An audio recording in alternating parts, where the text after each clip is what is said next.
Zach, Scott, I invited you guys up. Cool. What's going on? Hey, welcome everybody. Another beautiful Tuesday night. A lot of interesting conversations happening on Twitter right now. I'm really excited to bring those up. I think there's a lot of the community, Plan C, Wesley, a lot of others making some tweets about some really good ideas and great points. Vanessa, we should really discuss that tonight. Absolutely. I agree. I saw some of the ones that you were speaking about. Scott, what's going on? Hey, glad to be here. And Zach, to your point, I saw a lot of interesting discussion around Celsius X as well. They had the recent AMA, and there's a lot of excitement about that. I noticed some people have joined us up here on stage, but before we get into their questions, guys, just one last reminder, please share the room out, let everyone know we're live, and Alex will be joining us here shortly. So once he gets in here, just be aware that it gets pretty crazy up here on stage, so you might end up sitting in the request. Just hang out there. We'll get you up as soon as possible.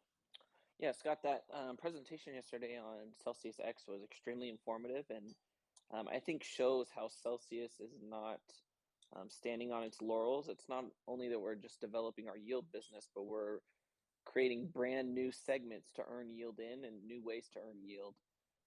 And I think that's going to, again, take us through the next 100 years as we continue to innovate like this. And Celsius is a yield-based business. That's how we provide every service for free, is by generating enough yield with community assets to then pay for everything else and do it without fees. So we're not taking money out of your left pocket just to give it back to your right pocket. We're putting money in both pockets at the same time. Absolutely. Go ahead, Scott. I was just gonna say that, yeah, so the majority this past week for me has been geared around Celsius X, and it's also geared around, strangely enough, the burn. People were thinking and asking questions, thinking that we were taking Cell token from the treasury and burning that, and I had to explain that that wasn't the case. That we actually that was burn that happened from going to the market. So it was quite interesting to see those two main areas as a focus of a lot of questions. Yeah, it's a huge difference, right? If we were just burning treasury tokens, like that's not really nearly as much of effect as buying these tokens on the market and then burning them. And then another kind of dynamic, which the more you learn about Celsius and Cell token utilities, you kind of start figuring out these dynamics. This US accredited earn and sell token, I think, is going to be a really major event, because not only is it going to allow US accredited to earn and sell, obviously that's going to affect the buybacks, but that's also going to affect the burn. And just some off the napkin math, as an estimate, about every $1 billion that chooses to earn and sell token will increase the weekly buybacks by about $1 million worth of sell token. And then on top of that, you'll have another 10% that will get permanently burned. So, if we see, and I mean, I'd have to look again at the numbers, but I think Alex quoted about 12 to 14 billion in assets are in US that qualify. We'll see what percentage of that chooses to earn and sell token, but that's going to have massive ramifications on not only the buybacks, but on the burns. And we could see those double or triple. It'll be a very interesting time here. Zach, I got a question for you on that front. Are institutions able to earn and sell token, or is that a retail-led phenomenon? From my understanding, it's a retail-led phenomenon, but it's how you define institution. So, like on our corporate accounts, they can absolutely earn and sell token if they're outside the U.S., but a lot of the corporates that come in are in the U.S., and they've been, banned up until we bring this feature live. So it's going to bring a lot of corporate assets into eligibility, and then obviously the high net worth that we're not even sure how many, because you could hold $1 million worth of coins in Celsius, and we can kind of calculate that and put you in a estimated bucket. But you could be holding, 10,000 or 50,000 or 500,000 in Celsius, but have the other requirements somewhere else to be accredited. So it's really we're underestimating how many people are actually accredited and how much asset that is. But I think it's going to be a very pleasant surprise how many accredited US users there are, and then we'll have to see how many choose to earn and sell, and then the knockoff effects of that, especially with the 10% burn as they choose to earn and sell. It will be interesting to watch. I look forward to it. All right, guys, looks like we got enough people here in the room. Just last call. Please share the room out. Let everyone know that this space is going, and Alex will be joining us here shortly. I think, Aben, you were the first to join us, so go ahead and give us your question. Hey, good evening, guys. Thanks for having me up here. I had not a concern, but a question. So I was in the Telegram group a few months ago, and I know that you guys were doing cell swaps. You were able to pay some distributors aside from. No, that was a community group led by someone else. The company didn't have anything to do with that, but that didn't have anything to do with Celsius. It was a community member running that group. So there's nothing like that anymore. There's no way we can be able to buy some more tokens through a way like that. Not that I know of, and not that I can really condone on an official basis. It's available on some decentralized exchanges, but I understand transaction fees are incredibly high.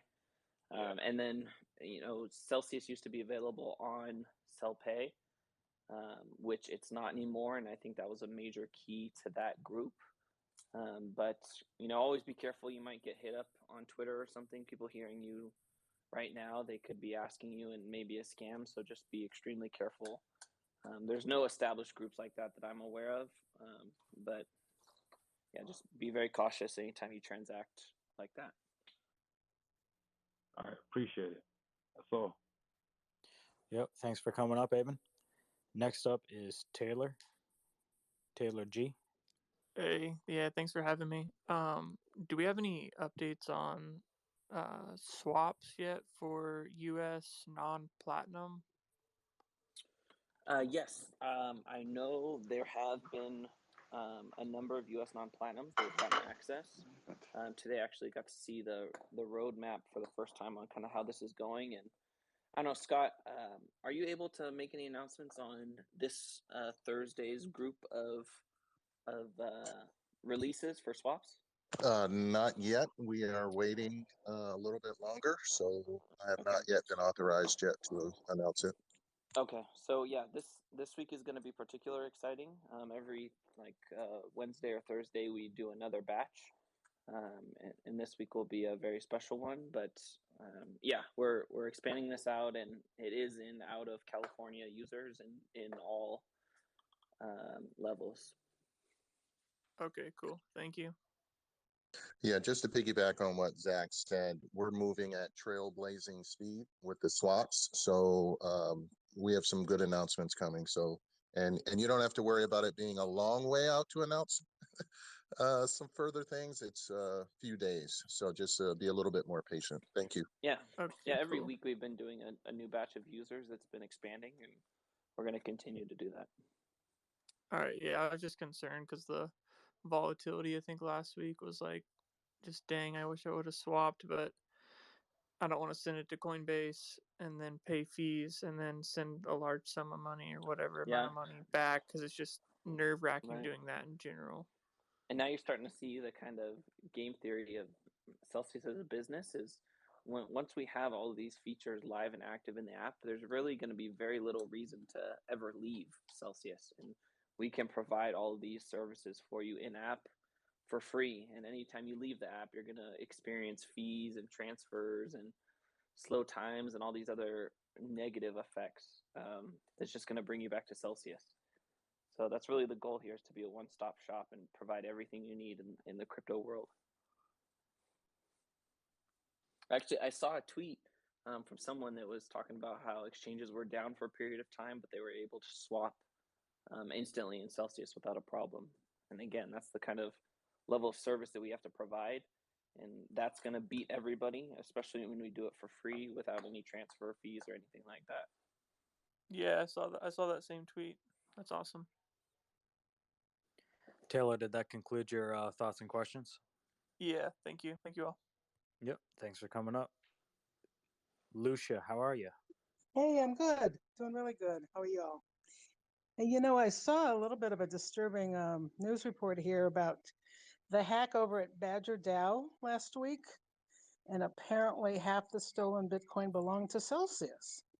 So I was wondering what other, Yeah, we what was did that about? get that Badger protocol was hacked, and we did have coins there that were deployed. It didn't affect Celsius users at the end of the day. Nobody's going to feel a thing from our community, but the company did have assets deployed there. We made a statement on Twitter, but again, no users will be affected by that. And it wasn't a breach of Celsius systems. It was an attack on one of our deployments. Yes, right. I knew that, and I figured that it was being covered by assets within the organization, but I just wanted to hear it out loud and have everyone else hear it out loud. So Yep. we're all on the same page. Yeah. Okay, cool. Great. Thanks. All's good. Thanks for coming up, Lucia. Steve, I believe you're up next.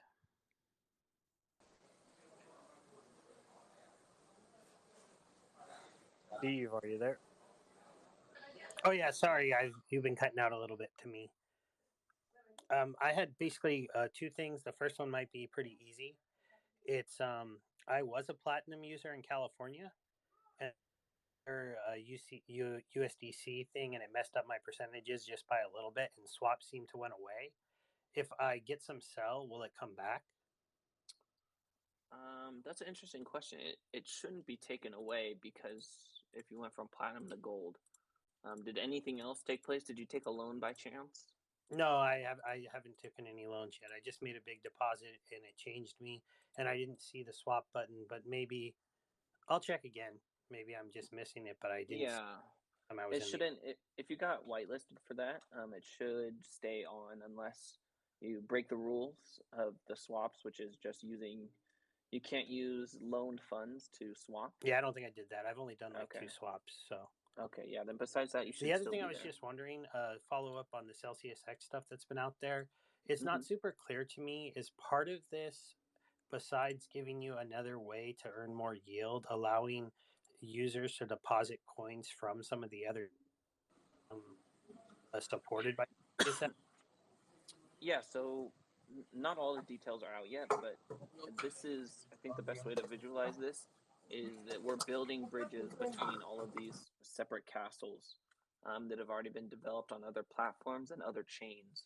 So it's like kind of like all roads lead to Rome.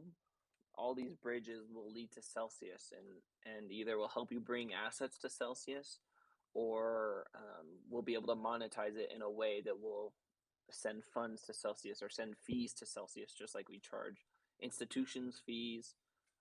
We don't charge our communities fees. We charge the exchanges fee, and we charge everyone else fees. We don't charge our users fees. But at the end of the day, we want to make it easy for you to send and receive coins, and also transact and also pay. So this entire DeFi arm of the company is going to address a lot of these DeFi issues that we're seeing now as we continue to innovate. All right, that's good. That's all I was wondering. Thanks. Yep, thanks for coming up, Steve. Deuce, what's going on? Hey, what's up, guys? Thanks for taking the call. So I am curious about pitching some of these NFT communities about setting up corporate wallet. These they're big community funds. There's lots of ETH lying around that's not earning any yield. So 2 questions. One, obviously, I know you guys have the corporate arm open, but what kind of promotional material could I point these NFT groups to? And then second, what Okay, type we'll do one at a time. Always one at Okay, a time. sure. You got it, Zach. So, I mean, our corporate product is basically identical to our retail product. All the rates are the same. All the loan offerings are the same. It's really the same product across the board. We just allow you to own it in a corporation, which can allow certain retirement accounts, groups of people, nonprofits, all this stuff. So functionally, you could use the same marketing because it is the same product and services as our normal retail apps. Okay, but like you said, multi-sig or having, getting several people involved, that's certainly a helpful change. The other thing, there's no multi-sig. You can have multiple owners of an account. Like, let's say I have a corporate and I want to have 3 of the people in my company have access.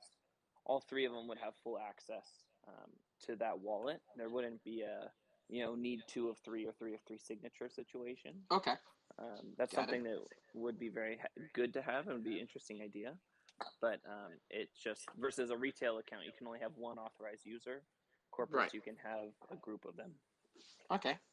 And then secondly would be, the marketing aspect. Obviously, I think it would be huge for Celsius to be able to see, some NFT communities come on board with the corporate side. And certainly I think, the NFT communities would be doing well, earning yield on their community wallets. So, so that would be my second point would be, what kind of marketing can we do? Because I think this would be a big announcement if we could get, some community wallets onto the Celsius platform.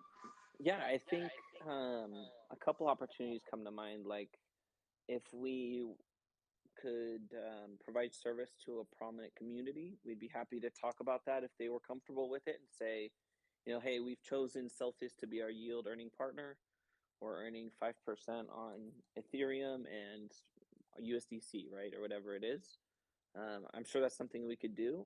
Other, things is people like yourselves or other Celsians being part of those communities and inviting them to Celsius. And they're happy to try our product, see how it goes, and then if they want to publicly state it or do some sort of engagement, that would be great. I've done a lot of AMAs personally with other communities that just like this, where you would basically invite us and we would come talk to your people and explain what we do, how we do it, and kind of grow the network that way. Okay, excellent. It's certainly food for thought and something to work with. I appreciate it. Thanks for the answer, Zach. Thanks for coming up, Deuce. Next up is Tecmo. Hey, what's going on, Josh, Zach, and Scott? Yeah, sorry. I always like say what's going on, and then it's always that awkward silence, but I'll stop doing that. Anyway, first question is, and Scott's impending announcement may take care of this, but I signed up for the beta or whatever you want to call it for the swaps. So every Thursday I wake up like a kid on Christmas hoping it's going to be me. But my wife didn't sign up for that. Do you know if the rollouts will encompass those who didn't sign up as well? Yeah, eventually. I mean, we want everybody that we can to have access to swaps, right? There's going to be some locations that we can't provide it due to regulatory restrictions, but the name of the game here is to provide free swaps to every Celsian we can. As part of that sign-up list, that's a factor in how you're prioritized in getting the service, but at the end of the day, we want everybody to have access to swaps. Copy. So I can just tell her, just be patient. If I get it first, she'll get it eventually. Yes. Yeah. Maybe use, a better language, but yes. Yeah, trust me, that's not how I will address it with her. And then sort of along those same lines with the on-ramps, there was no sort of on-ramp sign up. So can you speak to how that rollout might be, prioritized? Yeah, I don't have all the details, and maybe Scott will have more information, but it's looking like it will be a much quicker rollout because just the nature of the product. It's kind of less prone to fraud or flaws or major hiccups. Sure. So I think it's going to be much more expedited, and I'm seeing the 15th. So we'll see if that takes place. But I hope that Alex was correct in that, and that would be a really, really powerful feature. I like to bring this up that Celsius has amassed 25, 30 billion, depending on the prices, of crypto assets without you being able to even buy crypto in the app. And that's like a tragedy and a massive accomplishment at the same time. And if you look at a number on the community page, the total users versus the active wallets, there's a huge gap in there. And what I believe the vast majority of that gap is people coming to Celsius and trying to buy coins, and they say, oh, I can't buy coins here. I'm going to go download some other app. So I think this is really going to provide a quantum step forward for Celsius and the community to onboard new users at a much quicker pace, and then onboard way more assets that way as well.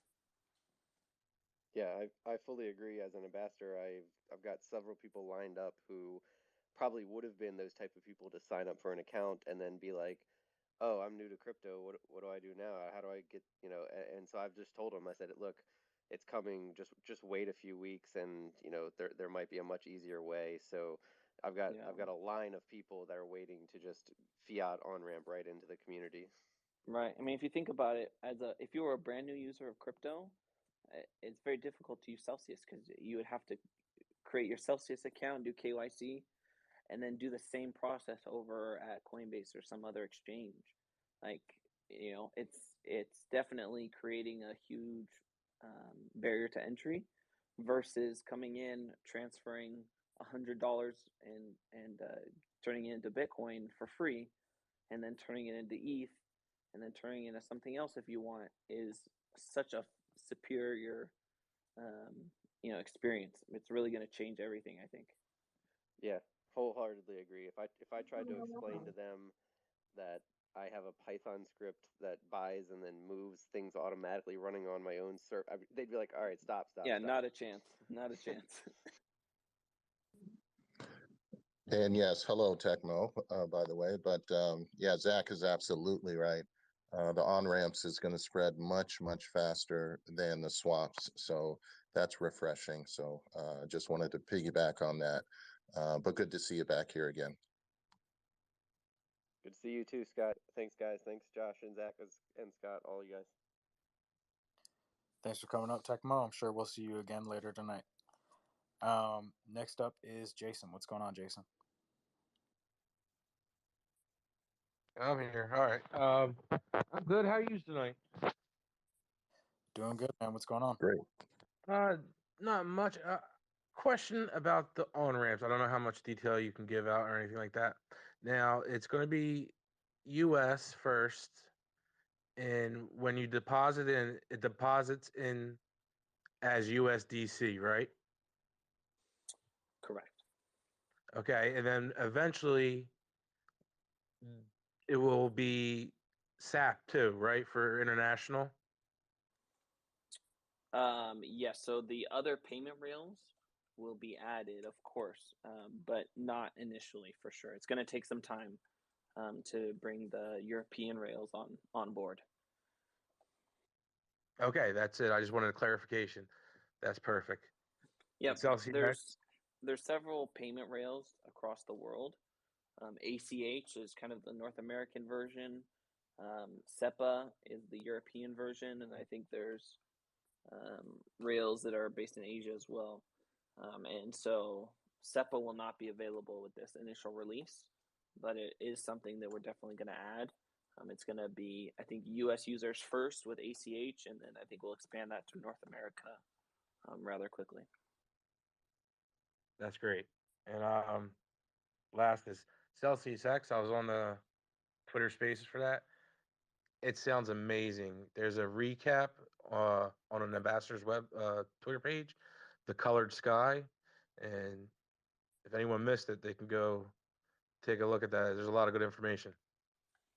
Yeah, I don't know if Joshua wanted to come up and just say a few words about it. It was a fantastic presentation. Carl is an incredibly talented person, and I think he's assembled a fantastic team that's going to show the level of innovation that this space still has. And again, creating a DeFi platform that can operate in the best interest of the Celsius community is going to change the game for not only our yield generation, but our stability and then our long-term growth. That's great. Thank you. That ends it for me. Thanks for coming up, Jason. And Joshua, if you have any free time, feel free to jump up on stage and chat with us. Next up is Crypto Carry. What's going on, Crypto Carry? Hey guys, appreciate your time and letting me chat. Love the app and everything.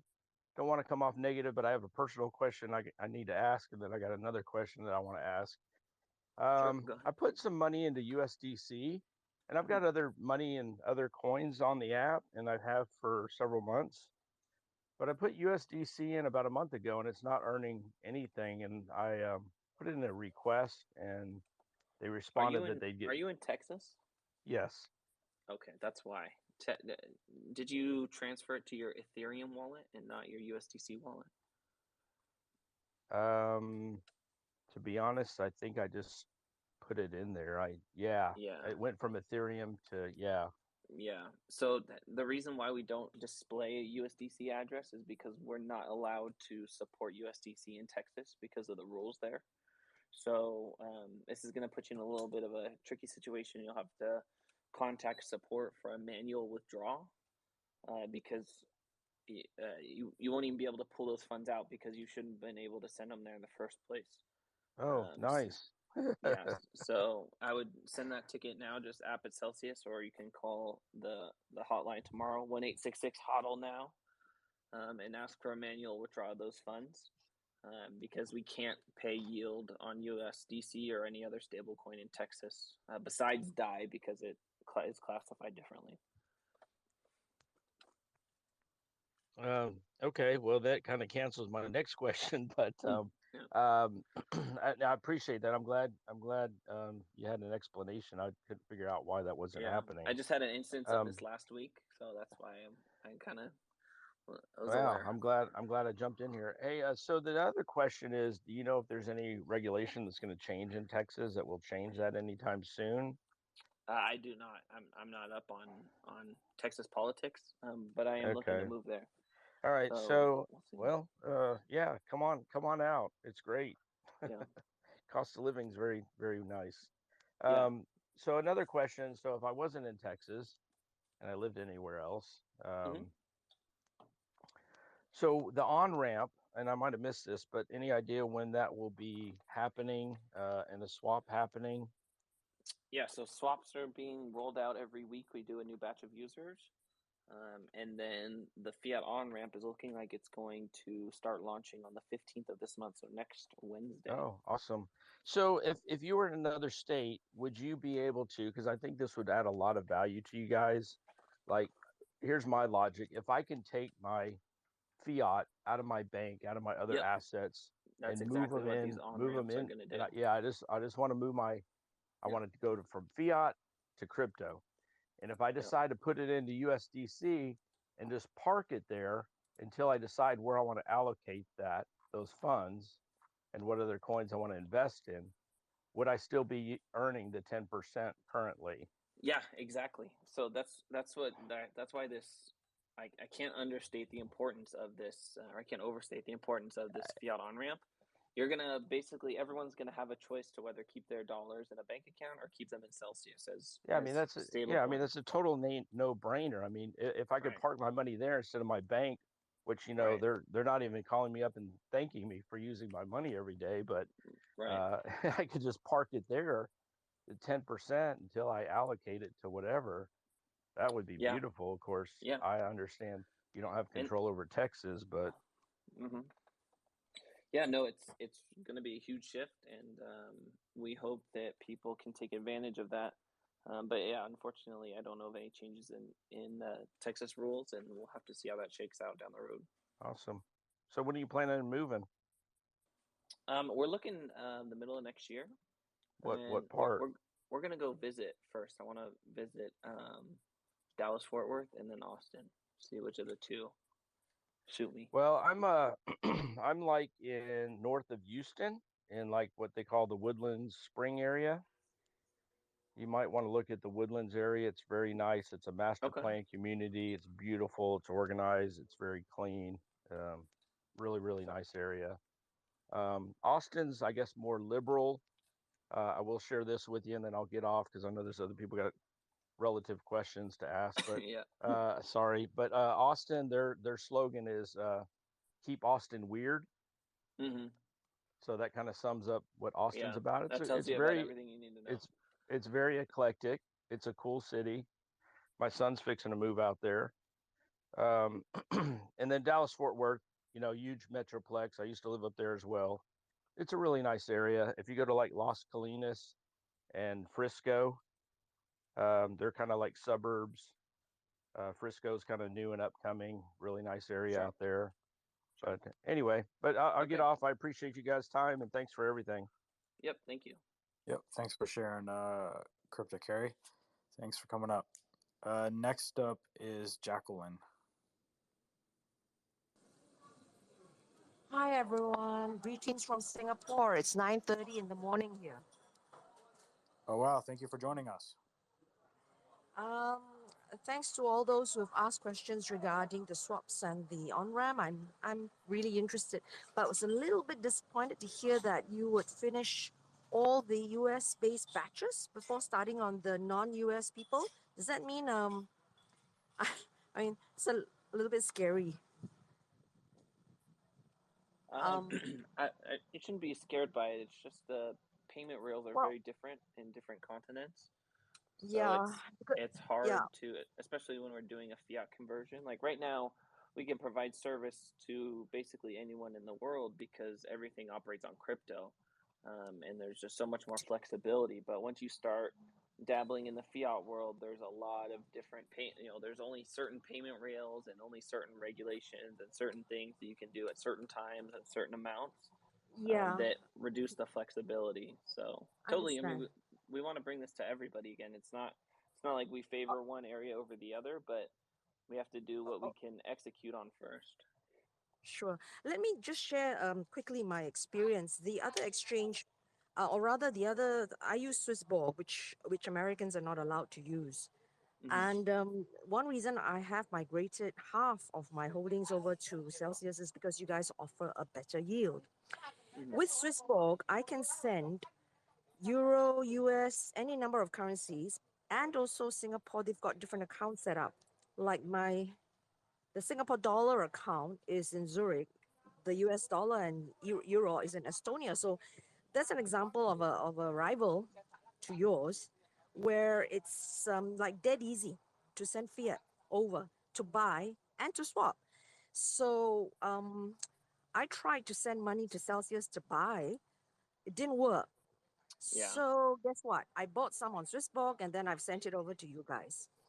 Secondly, I realized, no swap.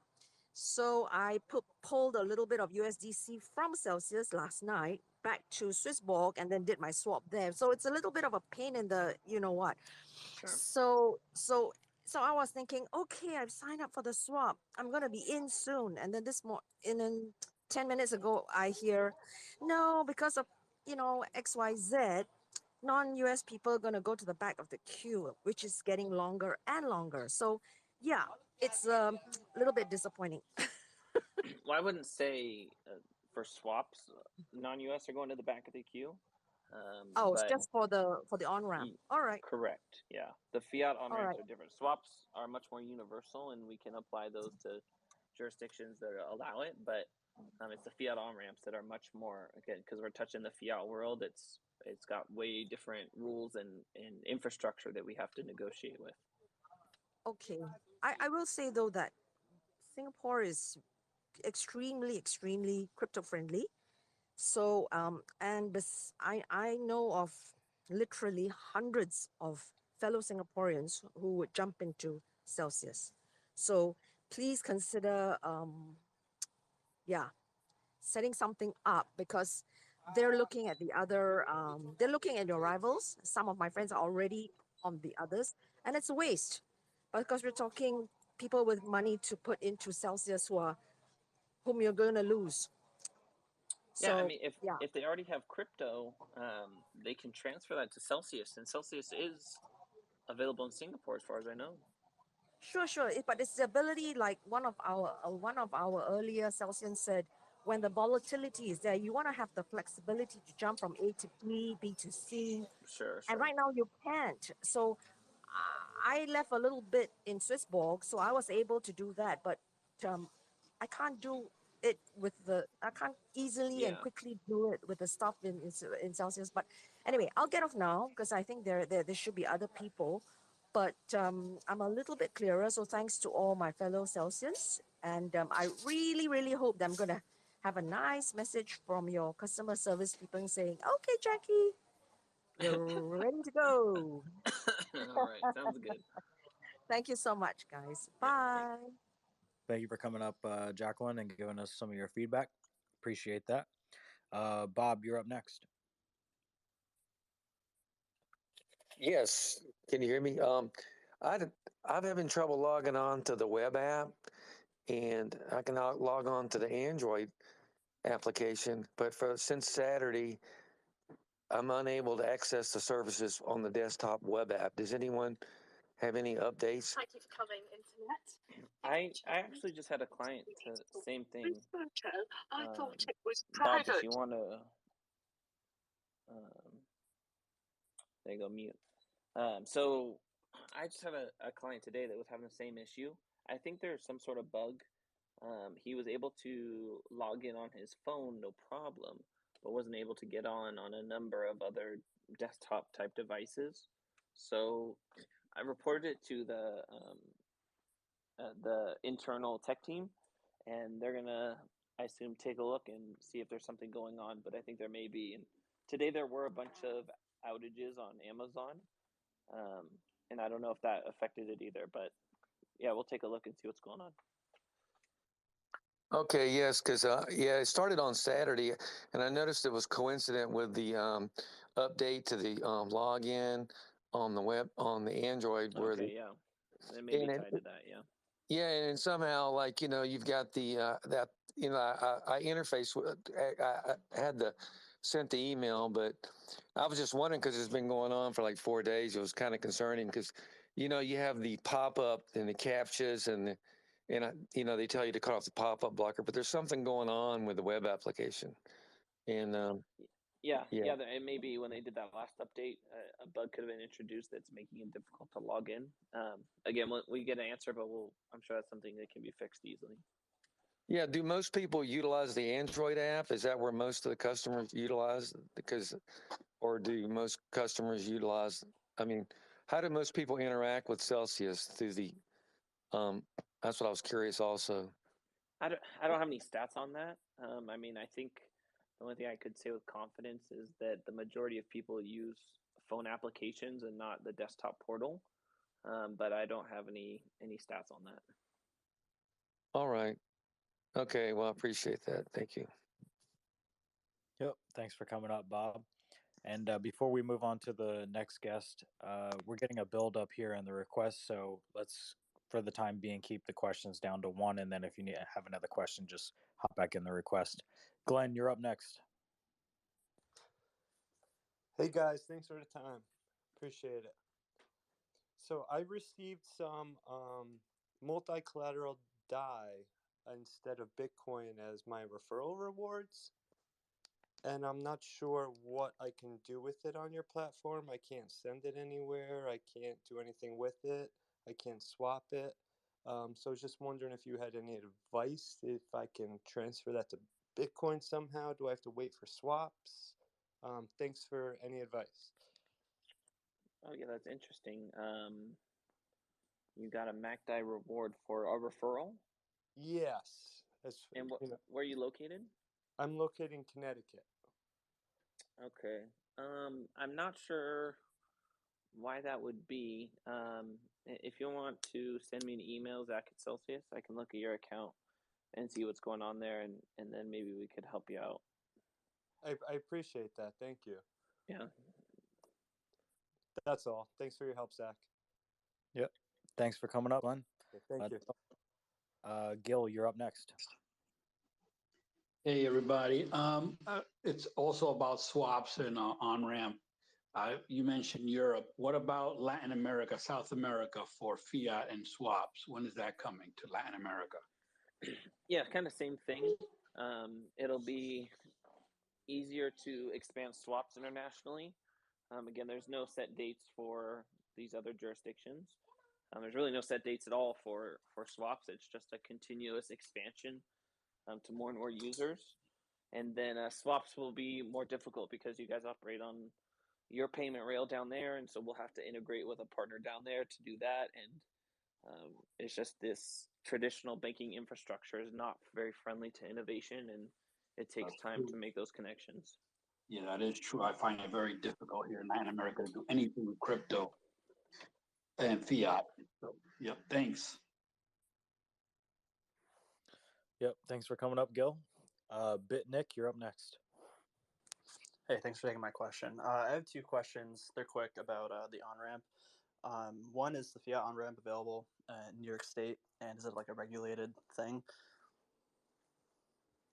I'm not sure if that will be blocked there or not. I don't think it would be because USDC is available, so I wouldn't see why not. But I know that not every state is going to allow us to operate there. I just don't know which ones those are. Okay, cool. And real quick is, will a reoccurring feature, like a reoccurring ACH withdrawal, be a feature of fiat withdrawals? Not initially, but definitely something we're going to add.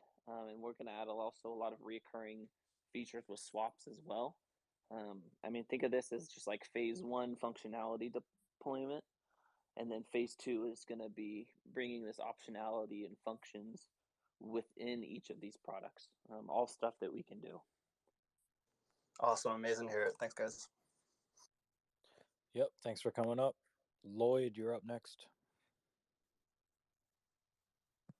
Hey guys, I initially hit the request when Jacqueline was on. Actually, just wanted to kind of give a bit of more insight into what she was saying on the Swissborg side. It's a bit of an apples and oranges comparison, really, because Swissborg has a European banking license, so therefore they can hold a lot more multi-currencies, and then they can have the fiat on-ramp, but they do charge at least 0.75% or 1% when you're exchanging.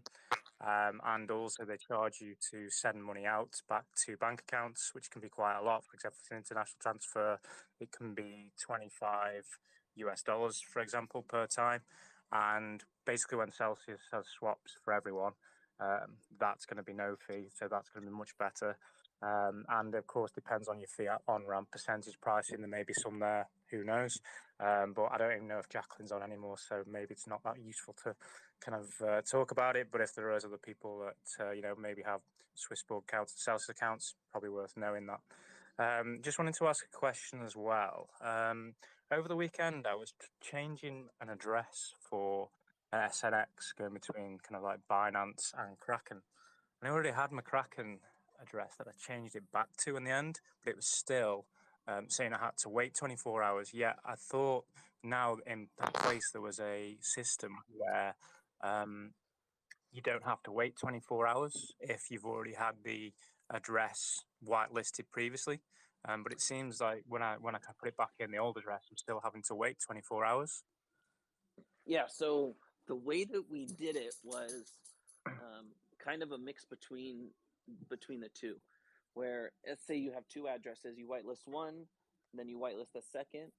If you go back to the first whitelisted address, we say you have to wait 24 hours unless this was a previously whitelisted address. So we don't give you a list of whitelisted addresses, but we say we know what you've whitelisted before within our system. And if you change it back to one of those, you don't have to wait the 24 hours. Yeah, but I did. That was the kind of, that's what So I don't you went back to a previous address and it didn't allow you to make the withdrawal? Yeah, it basically made me wait another 24 hours. That's interesting. And it was the exact same address. It wasn't like a hierarchical? As far as I'm aware, it was the exact same one, unless, the one from generally, Kraken. probably a few addresses months ago, so change. maybe they changed it. They may have changed it, yeah, for sure. Yeah. So that Yeah. could have been it, still possibly. But yeah, it was through the web app. But yeah, maybe it was that. Because of course, yeah, sometimes they do change the address, but Kraken don't change them that often. So I'm not entirely sure, but yeah, that could have been it. Yeah, I'll just that have sounds to like see the if it, case. So I've when I'm tested that testing it myself. again. Hopefully, it'll be okay. Yeah. Okay. Yeah, Cheers, guys. That's okay, all. cool. Yeah, thanks for coming up, Lloyd. Next up is Drew. All right, everybody. I just I haven't checked the Celsius app in a while, and I just noticed that the section about like upcoming coins or future coins available on the app is not there anymore. Is there a reason why that was taken away? And are there any coins that are coming up that are going to be added to the Celsius app? Yeah, we took it away for two reasons. One was we weren't really sticking to that, and we found that we put a lot of coins on there that either didn't get added or other coins got added beforehand. So I think it was a feature that we weren't updating, so we just took it off. And then the other two is it's much better marketing when we just deploy a asset and we get to do a kind of marketing campaign around it, make some noise, attract transfers, and then move on. So it's intentional that we took it off. Okay, yeah, because I was looking forward to HBAR being added to the app. Is that one still on the radar? Do we know? Yeah, definitely on the radar. It's just we don't have a date for that or anything, so it's having it on the coming soon, which has been there for quite some time, is not really a productive thing. Gotcha. All right, that's all I had. Thanks, everyone. Thanks for coming up, Drew.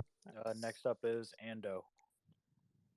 Hey, good evening, guys. Hope everyone's doing well. Welcome to the room, everyone. Just wanted to ask a quick question, right? We know that there's a lot of frustration as we're waiting for features to come on board. It's been a long year, right? Everybody's felt some of that. Wanted to ask if you guys could talk to what we're doing on a larger scale, right? We hear things like Swissborg, right? But that's primarily Asia and Europe. Celsius is really focused on building a foundation globally, like trying to take a bank globally around the entire planet. Can you guys talk about some of the business aspects that Celsius has been focused on, right? We had the event in Lisbon, all over the globe, right? Can you guys talk to kind of some of that foundational work that you're doing, working on regulation, working on payment rails? And that's my question. Thanks, guys. Yeah, I would say the biggest thing is creating these foundations and our ability to earn yield and then to onboard new customers all around the world and then onboard their assets. So deployment is always going to be absolutely critical. If we can't deploy coins, we can't make money for the community or the company.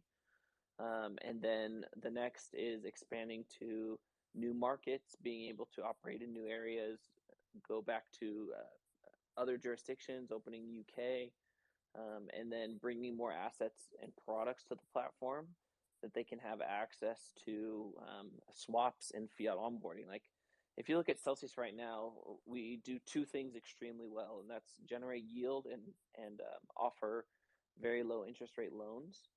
Outside of that, it's pretty limited. So we went a different direction in our business model. Instead of trying to get as many customers as quickly as possible, charge them fees, use that to advertise and grow the business to get in more users, kind of went this unconventional way of developing our yield business, earning yield on those assets, paying users as much as we can, charging them zero fees, and spending almost nothing on marketing. And that's gotten us to where we can offer our service at zero cost to the user, and now finally bring on all of these other products that will again be zero cost to the user, which was a slower strategy. But how is Coinbase going to compete with free onboarding and free swaps and free withdrawals? How is crypto.com going to compete with free onboarding, free swaps, and free withdrawals. And then super low interest rate loans with incredibly beneficial uses. And then with Celsius X, where we're going to be generating fees from other parties using our platform and allow Celsians to operate on multiple blockchains with extremely high liquidity, again, without any fees. So definitely a different strategy, but I think we've started rolling this massive boulder very slowly, and it's only now beginning to pick up speed. And we're going to be able to use this money from the funding round to go hard in bringing in more developers, so we can continue to build these products. We can continue to innovate, because that's definitely one of the throttles that we're up against right now. It's not a lack of ideas, I can guarantee you that, and it's not a lack of opportunities. It's just a lack of ability to build quickly enough to take advantage of everything. So I think that's how we fundamentally built our business. Everything operates off the yield deployment, which funds all the other services, which costs our customers nothing. And then we're just going to capture the rest of the markets by offering the best services for free. And our competition literally cannot compete with that, because they have to charge fees in order to survive. They have to get that 0.1% on trades and that 2% loan origination or a 3% retail purchase. And we're going to eliminate all of those fees and generate all the money on yield, which a lot of our competition have not been developing and cannot develop that with their asset pools. No, thank you. Absolutely. Totally agree. I mean, 2022 is going to be a very exciting year for all of that. Has there been movement in like hiring people in different countries, kind of addressing that regulatory foundation building component? Yeah, I know the technical aspect is insanely difficult, right? Trying to hire crypto developers is nearly impossible in this day and age. But from the business building foundation laying, can you talk to that? Kind of what does this global business really look like, right? Yeah, I mean, we haven't had a lot of barriers hiring internationally. I mean, we've got massive teams in Serbia, in Cyprus, in Israel, now developing places in Hong Kong, developing in Australia, South America, and then major operations in the US and Europe. So I don't think that's been so much an issue. And we operate in most countries around the world, but again, we don't bring much to the new crypto user. We bring a lot of value to those that already have coins. But in these next 6 months, while we develop these products, swap and fiat on ramps, you're going to be able to have zero crypto experience. Come to Celsius, pay no fees, earn coins every week, take loans at ultra low rates. And then you're going to, if you ever do experience another platform, you're going to see them taking money away from you and immediately have a negative reaction. So I think we're really going to not only capture the new users that we bring on with free services that are the best in the industry, but we're going to attract everyone else from all these other companies, because just like the gentleman earlier said, if it's as easy as taking your money out of the bank and putting it in Celsius to go from 0.1% to 10%, that's a very simple choice that everybody understands. And I think a lot of people are also going to see, wait, if I'm trading on wherever and I'm paying 0.1% every time I do, why don't I just move my coins to Celsius, pay zero anytime I swap, and then also earn yield in the meantime? And I just don't see how anyone's going to compete with that. No, absolutely agreed. And thank you so much. I mean, I'm pretty involved in Celsius, and I didn't realize you guys were in so many different locations. I think there's a huge marketing opportunity just in that alone. So thank you guys very much. Really appreciate you having me up on stage. Have a great night. Yeah, thanks for joining us, Ando. Next up is Reagan. What's going on, Reagan? Hey, Josh. Zach, Scott, everyone. Quick bit of feedback. I think it was Lloyd who was asking about address changes. It is a bit hit and miss. I do it quite a bit. It's probably like every 10th time I'll go back to one I've used before. It makes me wait 24 hours. So it is a little bit hit and miss.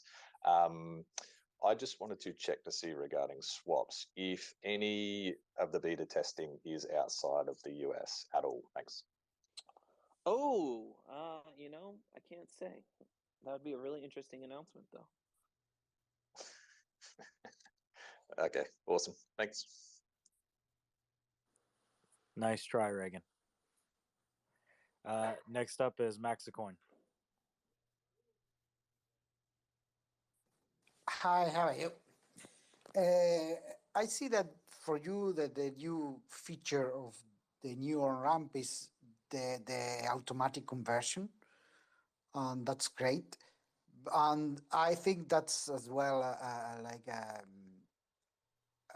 problem for Europe, for example, because the euro tether is not as strong and everything.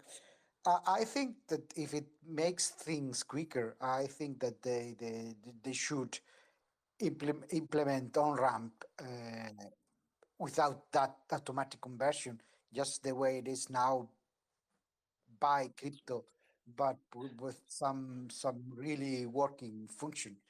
The last friend that I onboarded, I usually use crypto or Swissborg to put money in, and he liked so much the Crypto.com app that he stayed there.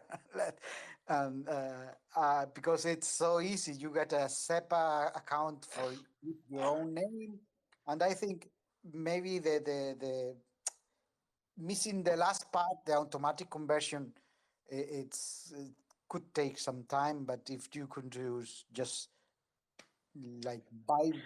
Yeah, again, Thank Celsius is we've kind of taken the strategy of not necessarily being the fastest, but always acting in the best interest of the user, and that comes in a lot of different forms.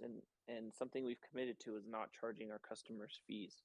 So in order to maintain that strategy and that discipline, we have to do things a little differently than other companies. It's not as simple, but it's way more beneficial for the user than it is, just charging you a 0.1% fee or 1% fee on your transactions and then, buying and selling or whatever. That's Yeah, just not our business model. And but I understand the ease of use and the access that could bring, but we're and the really fees operating. in this case as well, because like those you getting free transfer in, and in Celsius case you pay a fee even with a SEPA transfer. Like in that case, it's even fee. You are paying fees on Celsius on zero on the other Right, and that's why we're platforms. moving away from that simplex integration, so that we could have that fee-free experience when onboarding new assets to the platform. Because I definitely agree, it's not ideal, and you have to do second KYC and kind of other things as well that makes it very inconvenient. So that's why we've really decided to build these features from the bottom up, to act in the best interest of the users with zero fees, and the best services available. Again, it takes longer. It's not as efficient in the short term, but it's going to be massively beneficial for the community long term. Basically, if the automatic conversion, the final automatic conversion is a roadblocker or a slowing down, please take it in 2 steps, because the really important thing is be able to transfer some money even when you buy Bitcoin automatically, whatever. But yeah, that's that. Thank you. Yep. Thanks for coming up, Maxicoin. Alex, welcome in. Hi guys, how's it going? What's going on? How's your night going? All right, I was in Hoboken all day, so I just came back in our office over there. Nice. Hopefully it was a productive day. Yeah, got to spend the day with the team, so it's always fun going there. Very good. Next up, we have Crypto Trooper. Hi guys, how are y'all tonight? Well, it's tonight with me here in the UK. Just this should be a quick one. Apologies, I was a bit late to the space here tonight. I'm also super late to Celsius. I heard about it. You guys were on a spaces last night, I think, with somebody. Zach, you were there. and that's the first time I kind of heard about it. So I'm based in the UK, and I guess it's about that on-ramp again. I'm guessing from what I've heard just in the last 5 minutes, if I was to sign up kind of right now to Celsius, I won't be able to take fiat straight into Celsius. Is that right?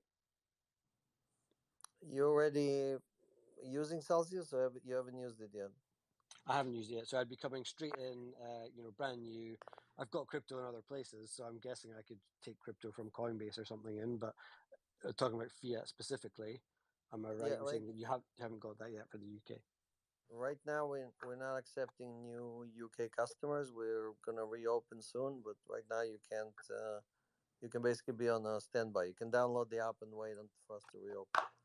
Okay, that's cool. And is there a sort of timeline for that, or is it just a kind of as you guys get through your roadmap? Yeah, we're hoping to reopen by the end of the year. So that's the timeline. But we did start opening swaps for people in the UK. So not sure if there's any UK users here on the call, but if anyone has swaps, please let us know. I want to make sure it's actually running. I recognized Lloyd's down there, who's gone down as a listener, certainly had a UK accent. I'm guessing he maybe uses the system, but that's great for me. I'll definitely download and be on the wait list and see what happens. And maybe when we get there, we'll do the fiat thing. But yeah, it sounds interesting. Looking forward to it. Thank you. Thanks for coming up, Crypto Trooper. Next up is GL. Good evening. Just a quick question. The Celsius X conversation I listened to the other day, very interesting. It's all very over my head. While I gather this is a feature or it's going to allow that I can never say that word, interoperability, for people to sort of like buy and switch around and all this, kind of bit. My curiosity is even though that hack happened and sounds like Celsius may have lost almost $50 million, even though that doesn't come out of the pockets of the users, it bothers me that the company's losing that kind of money. That's a lot of money. And the red flag in my head was like, oi, all these interoperability features are going to be involving all these other mechanisms, whether it's chainlink or whatever.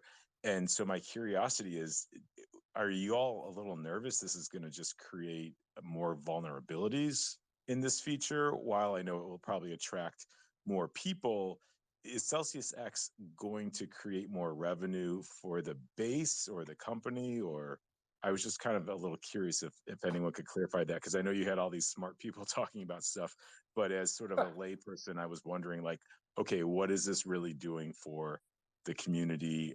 I get that it's offering all these options, but I was wondering if someone could sort of, spell it out a little bit more.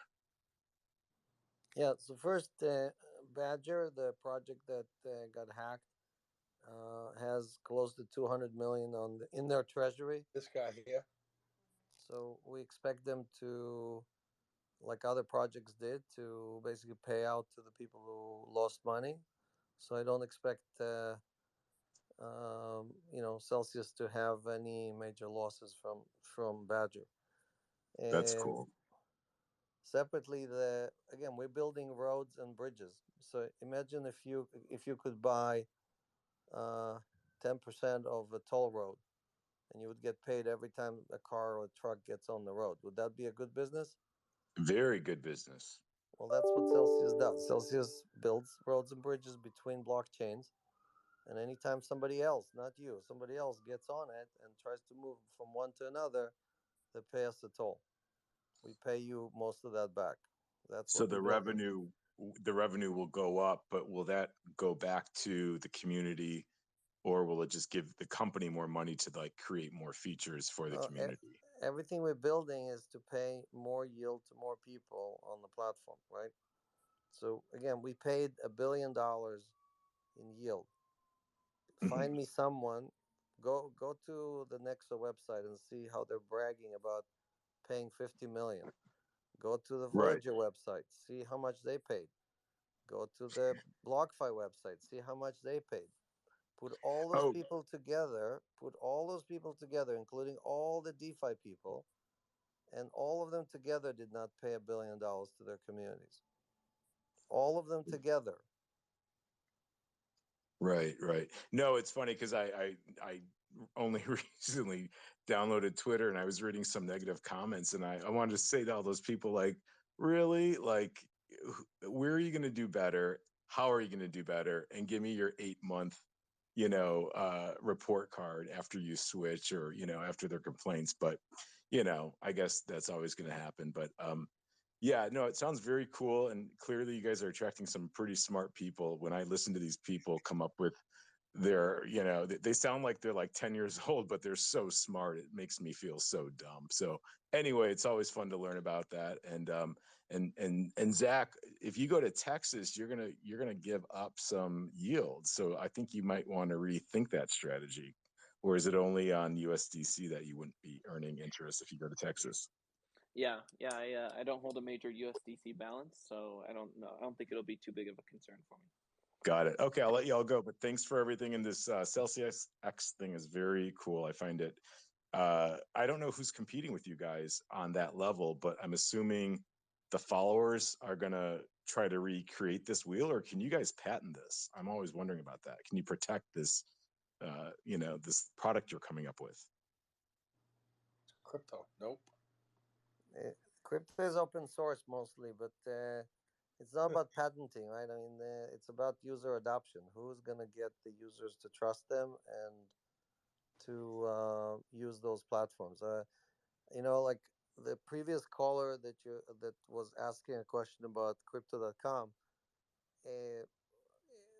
like what most people don't understand is that, look, if crypto.com can afford to spend $700 million on the stadium and 200 million on the UFC and whatever, spending hundreds of millions of commercials, they're getting all that money from charging you guys fees, spreads.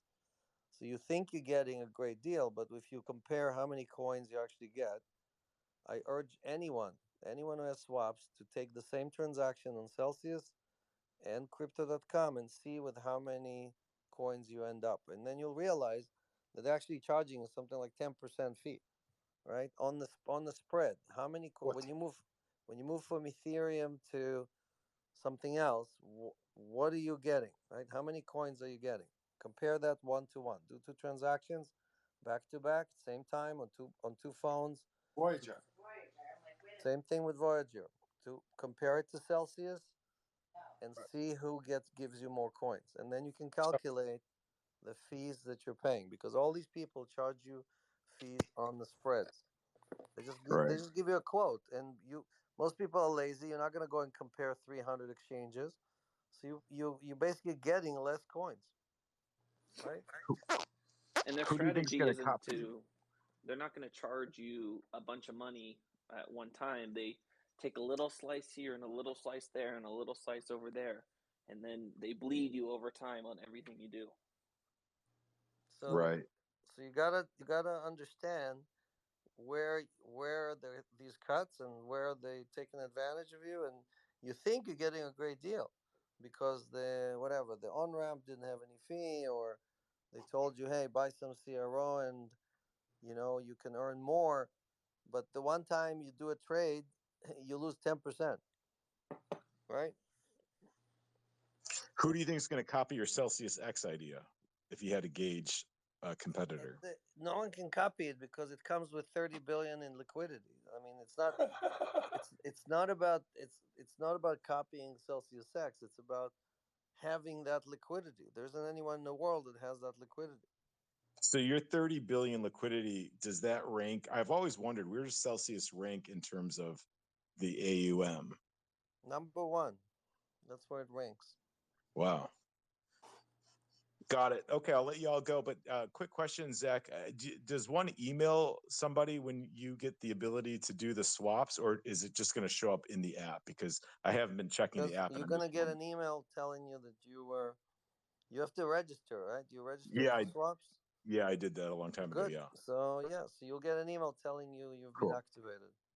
Okay, thank you, sir. You're doing the best job, and you're so mellow. But when you get it, do a comparison. Just say, look, I went from Bitcoin to Ethereum, and I put whatever, 0.1 Bitcoin. I got this much Ethereum. I did the same transaction at the same time on crypto.com, and I got 6% less, or 8% less, or 10% less. That's what matters. That's the only thing that matters, right? Because Voyager, crypto.com, all these guys, BlockFi, they all eat you guys alive on those spreads. That's Same good thing thing. with Coinbase, just eating Coinbase, you Right. alive. And So and I didn't know there was such a spread. And when I first did a Kraken, transfer, I didn't know what I was doing. And like an idiot, I just sort of did it all at once, not realizing there's a spread. I don't think most people realize that concept. It might be a good thing if you And that's how guys they do like some. it, right? They're the ones in the middle with the market making that are taking that spread home, right? That's how they make their money. Again, they'll take money out of your left pocket and then say, "Oh, here, we'll give it back to you in the right one," right? And that's what that's not how we operate. Right, because it's kind of counterintuitive to think that different exchanges have different rates. I mean, maybe for at least for think a about newbie. it this way: in one swap, let's say they pay you 10% a year yield, like Celsius, right? In one swap, you lose 1 year worth of interest, and you didn't even know that you paid them 1 year's worth of interest. So they can pay you interest the whole year, and as long as you did one trade on their platform, they got it all back. You understand? Yeah. So that's what So again, we're exposing all of that, right? Celsius is exposing it. We're calling all these ways that these guys are stealing from the community, and again, now they're going and spending huge amount of money to bring new people, right? All the noobs, all the people that don't know anything are gonna come and pay all those fees as well. Right. So we gotta put an end to it. Now starting this week, we're adding thousands of people to the swaps. Everybody's gonna start seeing those invites, and let's just start comparing. Let's compare the best quote, the quote that institutions get. That's what we give you guys. The same price institutions pay to buy or sell any of these coins. Let's compare that to what any of these guys charge. It'd be cool if you guys even had like in real time, like your three biggest exchanges. My lawyers wouldn't allow me to do it. They think that we're gonna be sued immediately because So. But you're not misrepresenting their rates. But though. you guys can do it, right? You can post it all day long. I'll retweet it. Just post it. That's what I'm asking you guys to do. Just start posting. Anyone who have swaps, let's start posting the results of comparing these things side by side. That's a good idea, because all too often people are reposting everyone's comments, and it's like, okay, I already heard it.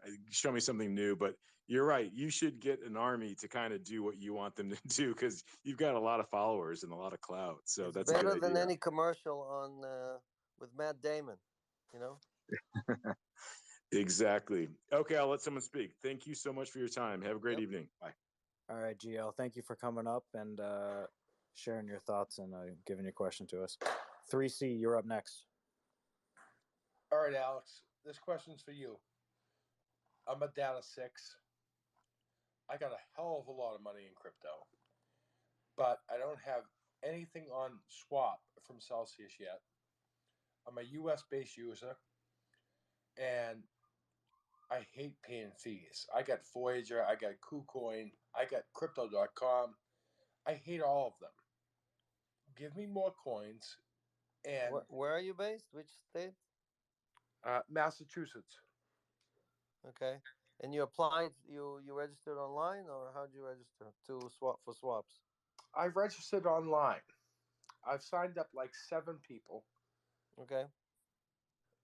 And my thing is, I want swaps and I want to pay no fees, because I'm a plumber by trade. When I walk into someone's house, I can't charge a fee for walking in that house. My gas fee has gone up 10%, 25% in this pandemic. But I can't charge that to my customer. You know what I'm saying? Yep. So Celsius, Celsius is the way. I'm a data 6. So you and I have a lot in common. I like the platform. I like the way you speak. I like everything about it. I just want DM me the email address you used for your account, and let me see if you're on the list. All right. Awesome. All right. I think Celsius has the best platform out there, bar none. Thank you. And send me the email you used your login on Celsius, and I'll see if if we can add you tomorrow. Cal496 at iCloud.com. No, just DM it. Just DM it on. I will. But thank you so don't, much, don't Alex. say it online. That's like you're giving hackers half of your. You don't want anyone to know your email. So they'll never find out my other access. So that's okay with me. Thanks, Alex. Have a great night. Yep. Thanks for joining. Thanks for coming up, 3C. Derek, you're up next. Hey guys, just a quick note about USDC. I'm based in Texas and I'm able to use and earn yield on USDC on Blockfi. Well, not for long. That one must have slipped through the cracks.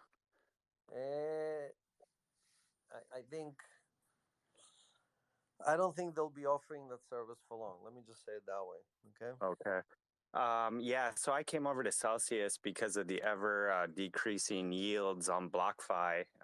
So I really appreciate Celsius. But I did notice the rate was cut on Bitcoin this past week. Is there a chance that that can go back up again? Because usually the trend I see is once rates start going down, they usually don't go back up. Well, that's not true, right? I mean, look at stable coins, right? Yeah, stable coins have gone up a little bit. A little bit? We're paying the highest rate in the industry. How is that a little bit? Derek, you haven't been around long enough, man. Maybe so. Maybe so. But look, I've said that in the last call last week. When stablecoin rates go up, that means Bitcoin's going down. When you see stable rates go down, that means Bitcoin's going up. So you just got to be patient, and you got to enjoy what's being given to you, right? So right now the stable coins are very high, and actually this week they dropped, but we kept the rate the same. So we're even though they like on several platforms the rates are now 7 or 8%, we're still paying more than what some platform charge their customers, not even their borrowers. So anyway, it's you're getting a great deal with stablecoins right now. So just take advantage of it. Good to know. One other thing, just a little optical pet peeve of mine on the app is on the balances, it only goes out 6 decimal points. Can we go out 8 on that? Yeah, I know. The balance is still there. It's not like we're, like taking it out or anything like that. Yeah. So whatever, like some of these projects, I think go 12. So we go all the way to 12. So we don't. I think we just don't show it because there's no room on the screen. So, All right. Well, thank you guys for your. I think you can do like max transfer or whatever. When I get the emails, like when I deposit coins, it shows the whole balance. Right. So I do appreciate that. But yeah, that's all I have for you guys. It's a design thing on the screen, like it's a small screen. On the web app, it shows the full balance, or no? Like when you do it on the computer. Try the web app. I think the web app shows the full, 18 digits or whatever. Okay, I'll check it out again. But yeah, that's all I have. Thanks for the feedback and keep up the good work. Well, I always say unbank yourself. You need to unblockfi yourself. Yeah. Like I said, their Bitcoin rates have just gone down and down and down, and they don't go back up. So that's why I had the question about the Bitcoin rate, and hopefully it can go back up again in the future. But we'll just be patient. With Celsius X, we're definitely gonna have more. That's like a new source of yield for us. So hopefully that will drive. Because I'm sure the most popular product on Celsius X is gonna be wrap Bitcoin. So so that should help us drive rates up. All right, sounds good. Thank you, guys. Yep. Thanks for coming up, Derek. And reminder to the group here, we're getting a build up in the request. Try to be concise up here on stage and maybe keep it to one question. If you have another one, just come up and just hit the request and get back in line. John Q, you're up next. Hey, thanks, guys. John from Palm Springs out here in California. Wanted to ask a question. I know you guys aren't necessarily a traditional exchange to handle the airdrops, but you have honored some of them in the past. Any thoughts on the solo airdrop on the 24th? Sologenic. Yeah, so we announced the airdrop that we support. If we don't announce it, that means we don't support it. So if it's really important for you, withdraw your coins, put them in your own wallet, and you get the airdrop, then you can put it back. So that's the only thing I can recommend for you. Okay, so I take that as just that it's not being supported at this time. Okay, well, that's the question I had. Thank you very much. There's just too many of these forks, and most of them don't amount to anything. So for us, it's a huge hassle to manage all of them. So again, if you think one of these is important and you want to get it, then again. Well, this was like the third XRP fork, so yeah, I get it. It seems the only way you can make any money on XRP is maybe to get their forks. But besides that, I know it was one question, but another quick question: if you're not a accredited investor and you deposit cell tokens here in the States, can you still earn yield on them? As far as I know, yes, you can earn yield, right, Zach? There's no restriction.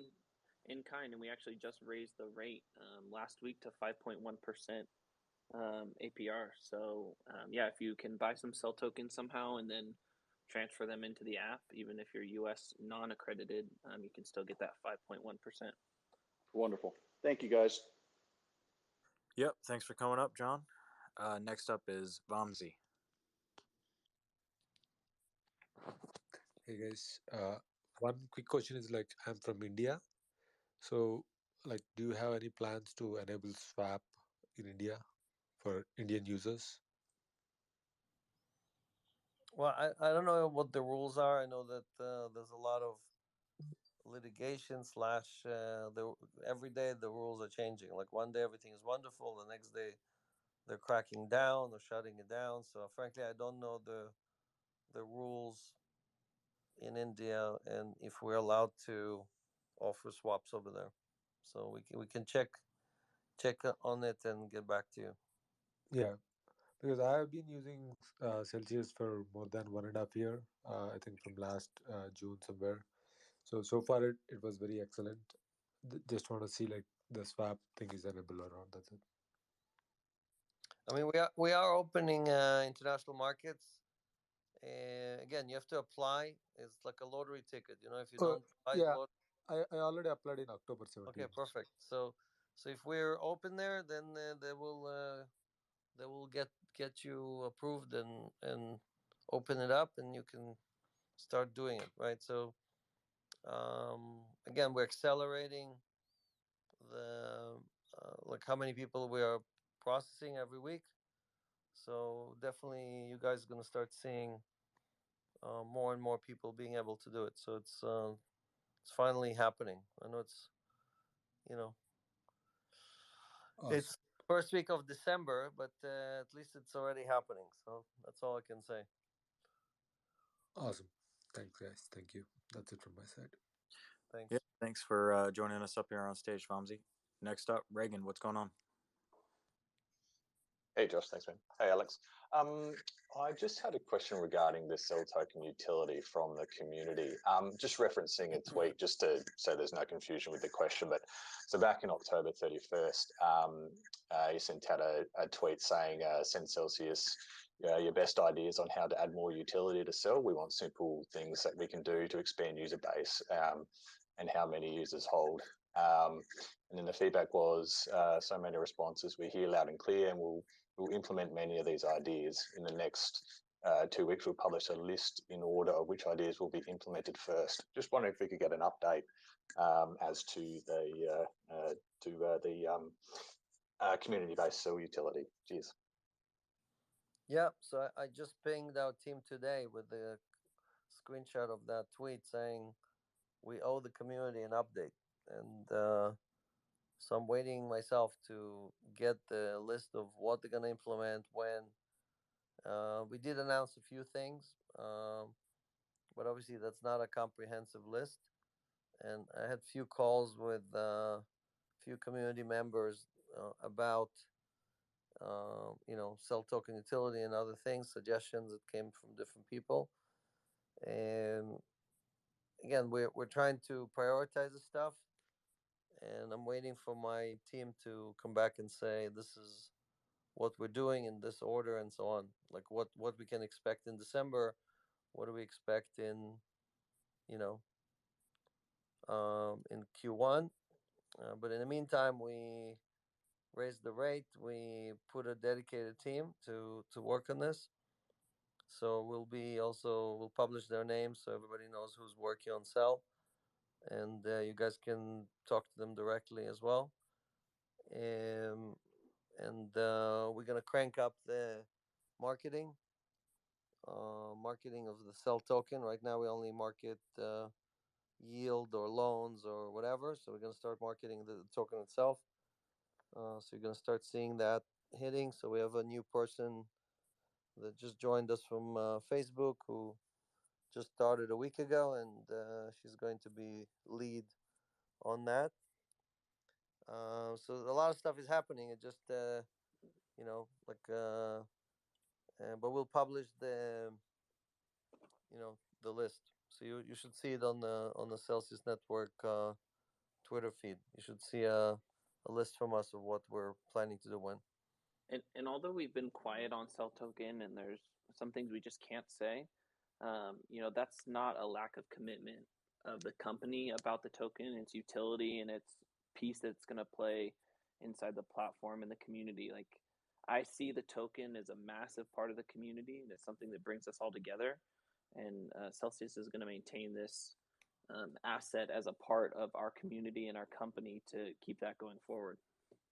But I've mentioned that before, that earning in Cell, like we're calling the community to earn in Cell, right? Because if a lot of us switch to earn in Cell, the ones who can, that requires Celsius to buy more tokens in the market, and that's just going to create much more demand and going to make us burn more Cell. So the community can fix the price of Cell, but you guys have to decide you want to earn more in Cell. So if just like you're trying to bring other people to come to Celsius, it's important to also convince each other to switch from earning in kind to earning in Cell. And again, when the price is low, then you're earning more Cell for the equivalent in kind, right? You're getting much more Cell at a lower price, so you're actually earning more Cell, right? So I think it's a win-win proposition. So that's the fastest way to help us turn this around and again grow the community, grow the earnings, and everything else. No, that's great. And I think it's just about that, I sort of refer to it as closing the loop. So, it's convincing the community to do that, getting feedback from the community supplying information to Celsius. So hopefully then Celsius can just feed that information back. So we have that loop going. And that's I think that's one of the most important things for the community, especially when they're energized to provide feedback is to know that it's being looked at and it's and it's coming forward. So it sounds like it is. So thank you. Yep.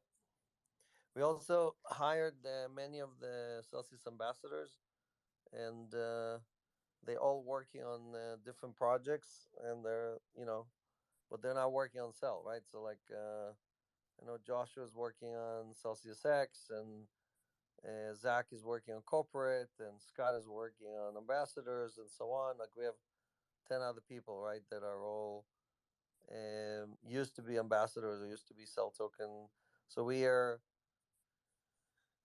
need to refocus at least some of these people back on, kind of both creating content and educating everybody on the utility and the benefits. So we got to reignite some of that effort that pretty much dried up.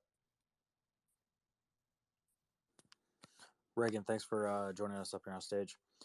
Craig, you're up next. Hey, Alex. Quick question. You said that the U.S. customers can buy Cell equity directly through Celsius, and I think it was a $300,000 minimum. Is that still available, and how would we do that? Yeah, so we are going to do Bank to the Future, but if you want to do direct with Celsius, you can do that as well. So again, less than 300,000, you go to banktothefuture.com, bnk2thefuture.com, and more than that, you can just email me. I'll introduce you to the right person. So email CEO@celsius.network. Thanks, Alex. Yep. Thanks for coming up, Craig. Next up is Todd K. Good evening. My question is, how will the new features such as Celsius X, swaps, and on-ramps impact yield going forward? Thank you. Yeah, so all these things are contributing to yield, right? It's these are all sources of income. Income is yield, right? We generate income from a variety of different sources, and the blended rate is the rate that we publish, right? So that's what the connection is. Again, Celsius X is launching probably late February, I think, right? Joshua, what are we still on track for late February? He's listening, he's not talking. So, but I think that's the kind of date. It's going to take some time to ramp it up, and then should start contributing to all of our yield. Again, if people use more Cardano, it's going to affect the yield on Cardano. If people use more Bitcoin, it's going to affect the yield on Bitcoin, and so on. So that's the way it works.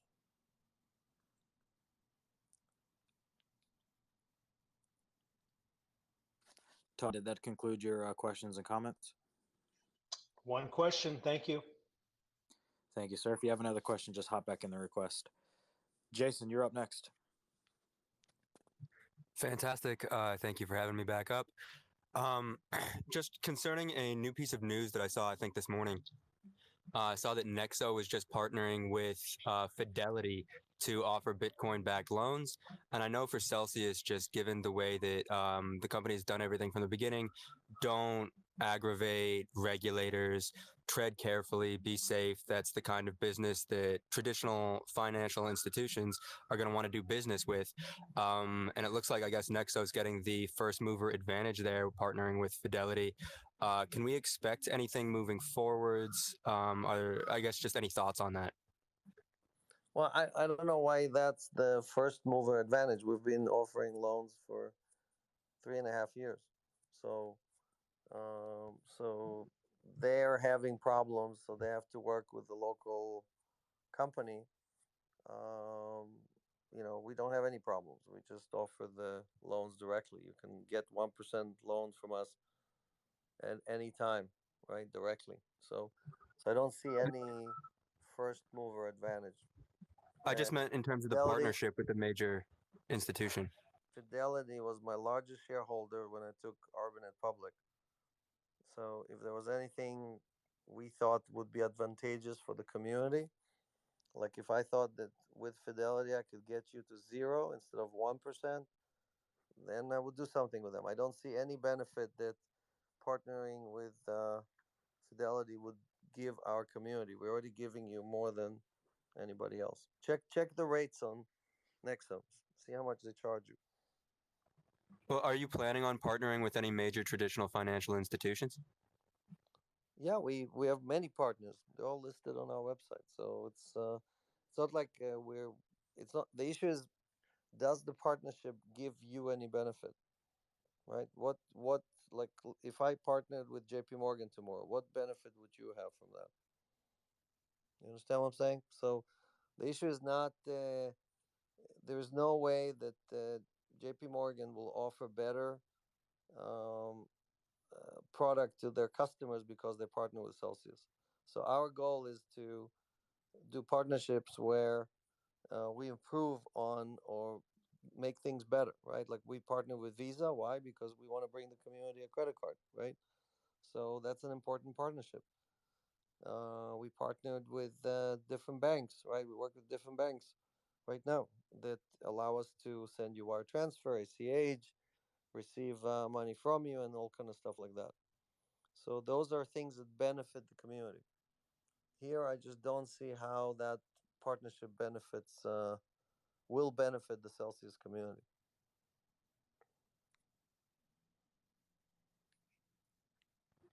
Thank you very much. Yep. Thanks for joining us up here on stage, Jason. Paul, you're up next. Hey, Alex and team. I got just two quick questions. The first one is about the loan product. And again, I know that this probably you can't answer directly. It just depends on what the market does. But hypothetically, say that where we are now, Bitcoin continues to appreciate slowly in like a super cycle type fashion, and we don't see the huge bluff tops or we don't see the 80% drawdowns. Is it feasible that a person could have loans that will eventually appreciate, can continue to do the reverse sort of margin call and never technically pay that loan back? Or is that something that eventually you will have to pay the loan back? We don't have, meaning you can renew every loan, right? So you don't have Correct. to. So if you don't have margin calls that force us to liquidate you, Mm-hmm. or you don't want to put more, as long as you put more collateral, then that will never happen. You're right. I mean, it's really Right. we're not we're designed to keep these loans out for as long as possible. It's good for you. It's good for the community. The community needs loans for the flywheel to operate. So, because when you take a loan, it helps other community members earn yield and so on and so on. So it's good for you. It's good for the community, right? Right. So for Right. us to close loans is not helpful to the community. It doesn't do anything good for us. Correct. And then one last question is that I noticed that I was trying to pull up the loan feature in my app and it wasn't coming up. Is there an issue right now with that, or is that just something glitchy on my app and my phone? So we have some restrictions for loans. So you may be traveling, or you might be in a location that has a restriction. And if you're located in, for example, Washington State right now, we're waiting for a license. You will not see that function in your wallet while you're in Washington State. But Right. you cross the border to Canada, it works again. You cross the border to whatever, Montana or back to California, everything's working again. Is Virginia one? I don't know off the top of my head, Yeah. but Okay, I'll check. I don't know if Zach knows or Scott or anybody else. No, I'm not sure on which states have it or which don't up top. Okay, But- I can look. Yep. Thanks, appreciate it. But sounds like you need a road trip if you don't have the loan function. You just Yeah, drive in a straight line until it reappears. Yeah, I'm currently doing some work in Virginia, but I'll be back down in Texas soon. So yeah, I know it works in Texas because I've done it down there. So when I get back, I'll do it. Thanks. Thanks for joining us up here, Paul. Next up is Derek. Hi, guys. Thanks for taking the call. This is a really cool thing you're doing here. I ported all of my crypto from Blockfi over to Celsius a couple months ago. Been very happy with the experience. The one thing that I've continued to have with BlockFi is a credit card, and I also like their off ramp, their fiat off ramp. Specifically, you can take stablecoin directly into your bank or use it to pay off the credit card. My question is, hopefully, can I get an update on how the Celsius credit card's coming along, whether you can use stablecoin to pay off that credit card balance, and further, if you could leave HODL mode on for all of your non-stablecoin crypto, but with stablecoin, basically turn HODL mode off to let you sort of use it like a bank account. Yeah, so we're gonna launch the card beginning of next year. So kind of slipped from December to beginning of next year, and you know, it's not gonna have any of these bells and whistles in the beginning. It's gonna be a basic card until we kind of start adding functions to it. So I can't promise you any of these things that you're asking for, but obviously we're gonna try to add as many of these as possible, including being able to pay a balance with stable coins and stuff like that. So, I mean, Visa partnered with USDC, so we should be able to make it work. Great, thank you. Yep. Thanks for joining us on stage, Derek. Next up is Vincent. Hey guys, thank you for taking my question. I was offline for a few days and was kind of scared today when I read some news about a wallet hack, and that also affected Celsius. So by being a customer who has taken some loans against my Bitcoins, I just wanted to know what's the impact and what you guys have been doing to maybe mitigate the future risks, and how we customers can be can trust that our funds are not compromised. What wallet hack you talking about? Which one? Yeah, I read it seemed that you guys also lost some funds. There was an AMA a few days ago. Well, Celsius did not get hacked. Okay. It was a third-party wallet, right? No, Celsius or Celsius customers did not lose any money. Okay, so But nothing. did Celsius lose any money? Can I in the explain, process? or you want to Sure. answer your own questions? So Celsius did not get hacked. None of the Celsius customers lost any money. Celsius, the company, put money on a different platform called Badger. The Badger platform got hacked. Badger has almost $200 million in their treasury. We're waiting for them to pay out from that treasury. Again, none of those things have anything to do with Celsius customers. Okay. All right. Thank you. Yep. Thanks for coming up, Vincent. Next up is Laura. Hi there. I just wanted to see if Alex could comment on Voyager recently listing their utility token VGX on Coinbase and Binance. Yep, I can't explain that, frankly. You know, if you want an answer, you should call the regulators and ask them what they think about it. So if Voyager thinks that their token is not a security, good for them. Well, there's a video going around on Twitter today of the CRO of Ripple, essentially, talking about the hope that the outcome of the XRP lawsuit will involve some kind of decision on. We all hope that XRP prevails, but until it prevails, we all have to behave. Look, Celsius is the most conservative company in crypto. Okay, I don't think anyone is more conservative than Celsius. So we are taking the worst scenario, right? And we did that since 2017. We basically behaved since 2017, assuming that the worst. And until a judge tells us that this is not a security and that is not a security and so on, we're not gonna make that decision on our own. And you will see in the beginning of next year when we make some announcements, you will see that all of that patience is gonna be is gonna pay off very, very handsomely, because we're gonna be treated very differently than everybody else. Well, that'll be interesting. All right, thanks for taking my question. But today, no one can tell you if a company decides that they think that they're this or they're that, and they collaborate with somebody else who lists them. And again, Coinbase got in trouble, right, for listing all these projects. That's why they're in trouble, right?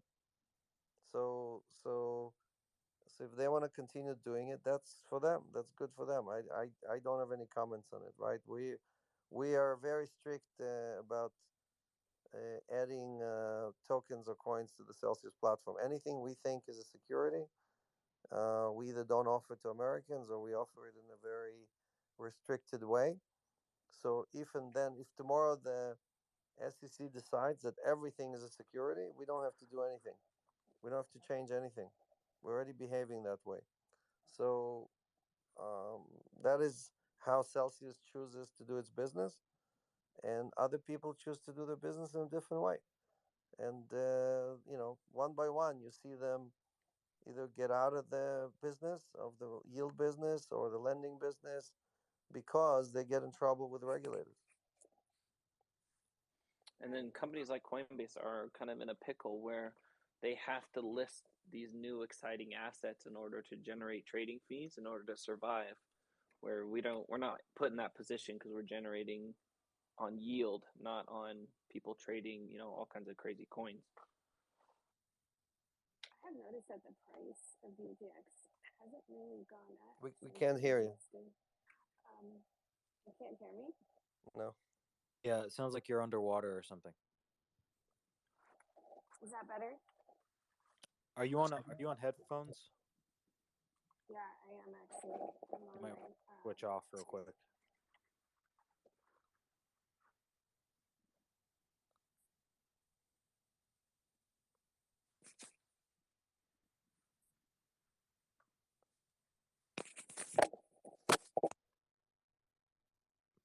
Laura, are you there? We could do the next question maybe, and then come back to her. Sure. Sorry. Doc, you're up next. Great. Thanks again. I just have two quick questions. So I'm assuming since Texas can't have USDC, that the fiat on-ramps won't be actually available to people in Texas. And a quick, just yes or no, is if when the accredited investors can start earning and sell in the U.S., will that sell be locked up for a year? Every time you get it every week, is that locked up for a year?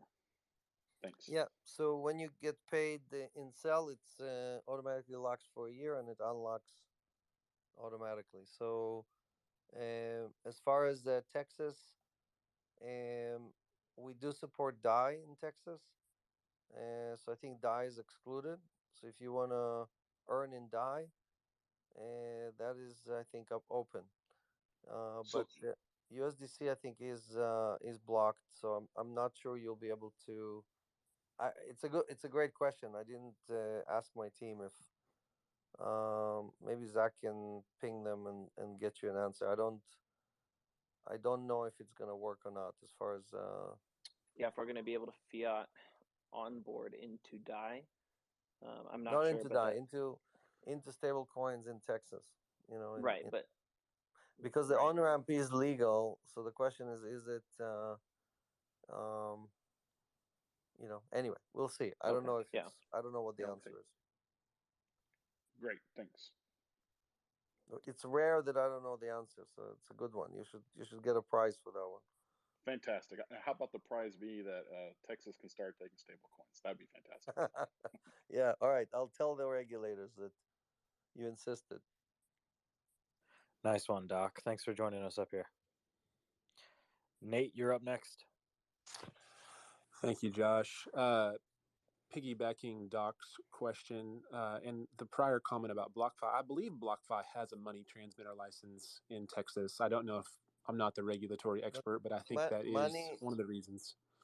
Money transmission license allows them to sell you Bitcoin That's what it's good for. It's not good Okay. for anything else. It's not good for loans. It's not good for Not good for the yield. stable coins, the It's not good. USDC. Yeah, it's not good for any of that stuff. For that stuff, you need And something else. So, I so they do have MTLs, and MTLs allow them to sell you Bitcoin and charge you a lot of fees. So that's what it's good for. one quick comment and then the question. The comment is that I do agree, Alex, that I very much appreciate Celsius's conservative approach with the regulatory constraints that we're facing. You know, as a Texas user, it's been to our frustration, but I know it's for the best interest of the community because crypto.com, Voyager, Blockfi, they all offer USDC in Texas. And apparently it seems they might be doing that against Texas legislation. But the question is can you share anything on the prior Iheart Radio deal? And is the Revo deal still on the table? Thank you. Yep, both are on. Uh, the Revo was again the launch. I think is January now. Was supposed to be not delayed by us, delayed by them, and iHeart's still on. It just they need to produce like the first few episodes, and then it will go live. So we're just waiting for them to start working on it. Great, thank you, Alex. Thanks for joining us, Nate. Temujin, you're up next. Thank you for taking the questions. Any information on Songbird? One sec, I'll answer just one sec. So, the previous caller, that you said that all three offer yield in Texas, or you said that they offer USDC onboarding, like in Texas? He's no longer on stage, Alex. Oh, he dropped. But does anyone remember if he said, was it yield? I do not recall. I thought he said they offer Yeah, USDC. he said that BlockFi, he earns yield in Texas through BlockFi. But the other ones also? He didn't state the other ones. I don't think BlockFi supports other stable coins. All right. Yes, the Songbird, again, we have the tokens, right? We have them. We're not selling them. We're not getting rid of them. We're not stealing them. We just need to wait. For us to put them in your wallet, I know people are frustrated about it, but for us to put it in your wallet, the wallet has to support Songbird. And for it to support Songbird, either Fireblocks or GK8 has to support it. So we're waiting for one of them to deliver the support, and then we can add it to the wallet. That's how it works. Any new token, any new coin, it has to be done that way. So I know it's frustrating and it's delayed, but that is what it is, and we're waiting for them to, to add support. The minute you see support on their site, on like Fireblock site, you can start giving us hard time why it's not in your wallet.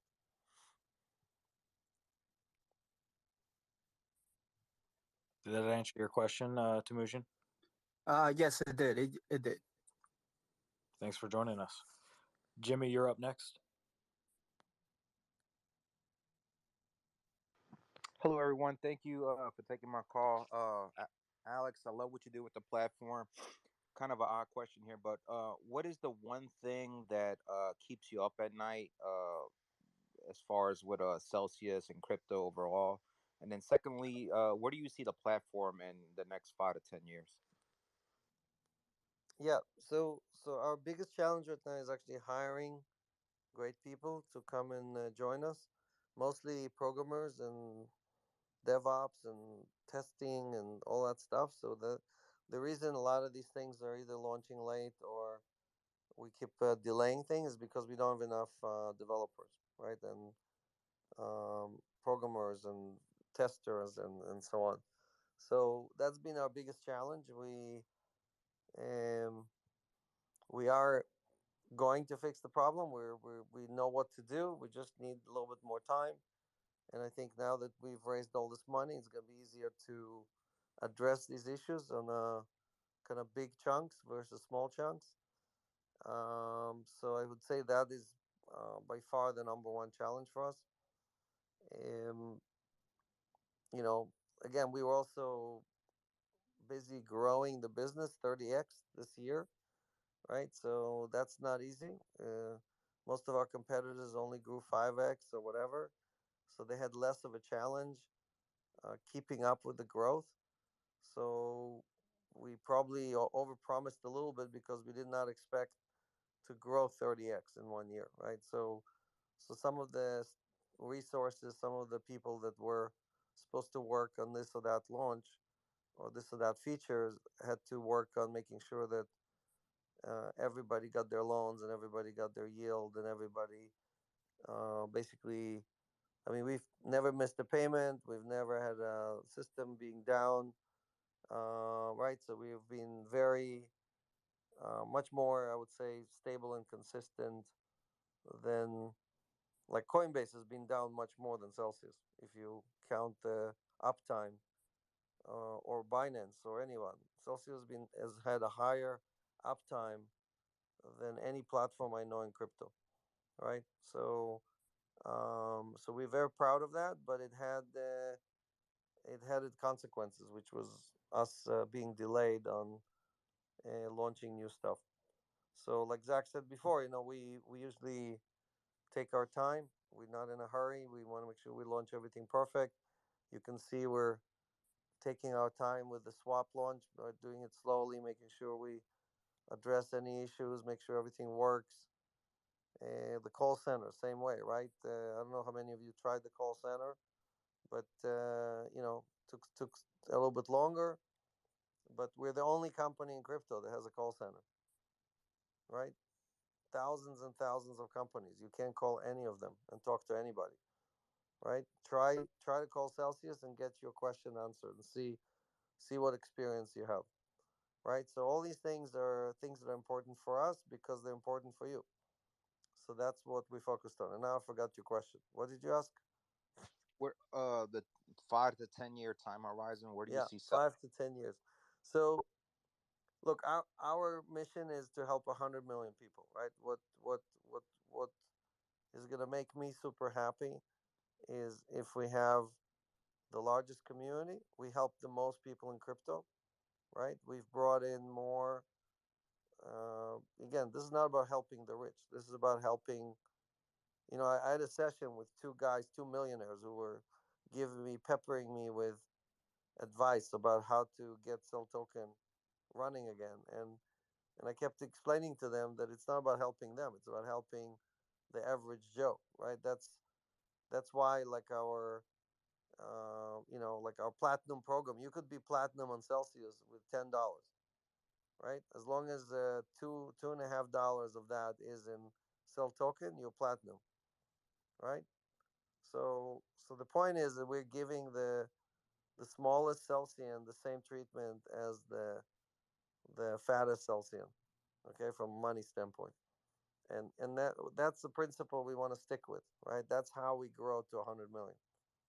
If we start setting the bar high and making people not uh, reach it or not be able to get there, then we are just like everybody else, right? Then we didn't create anything.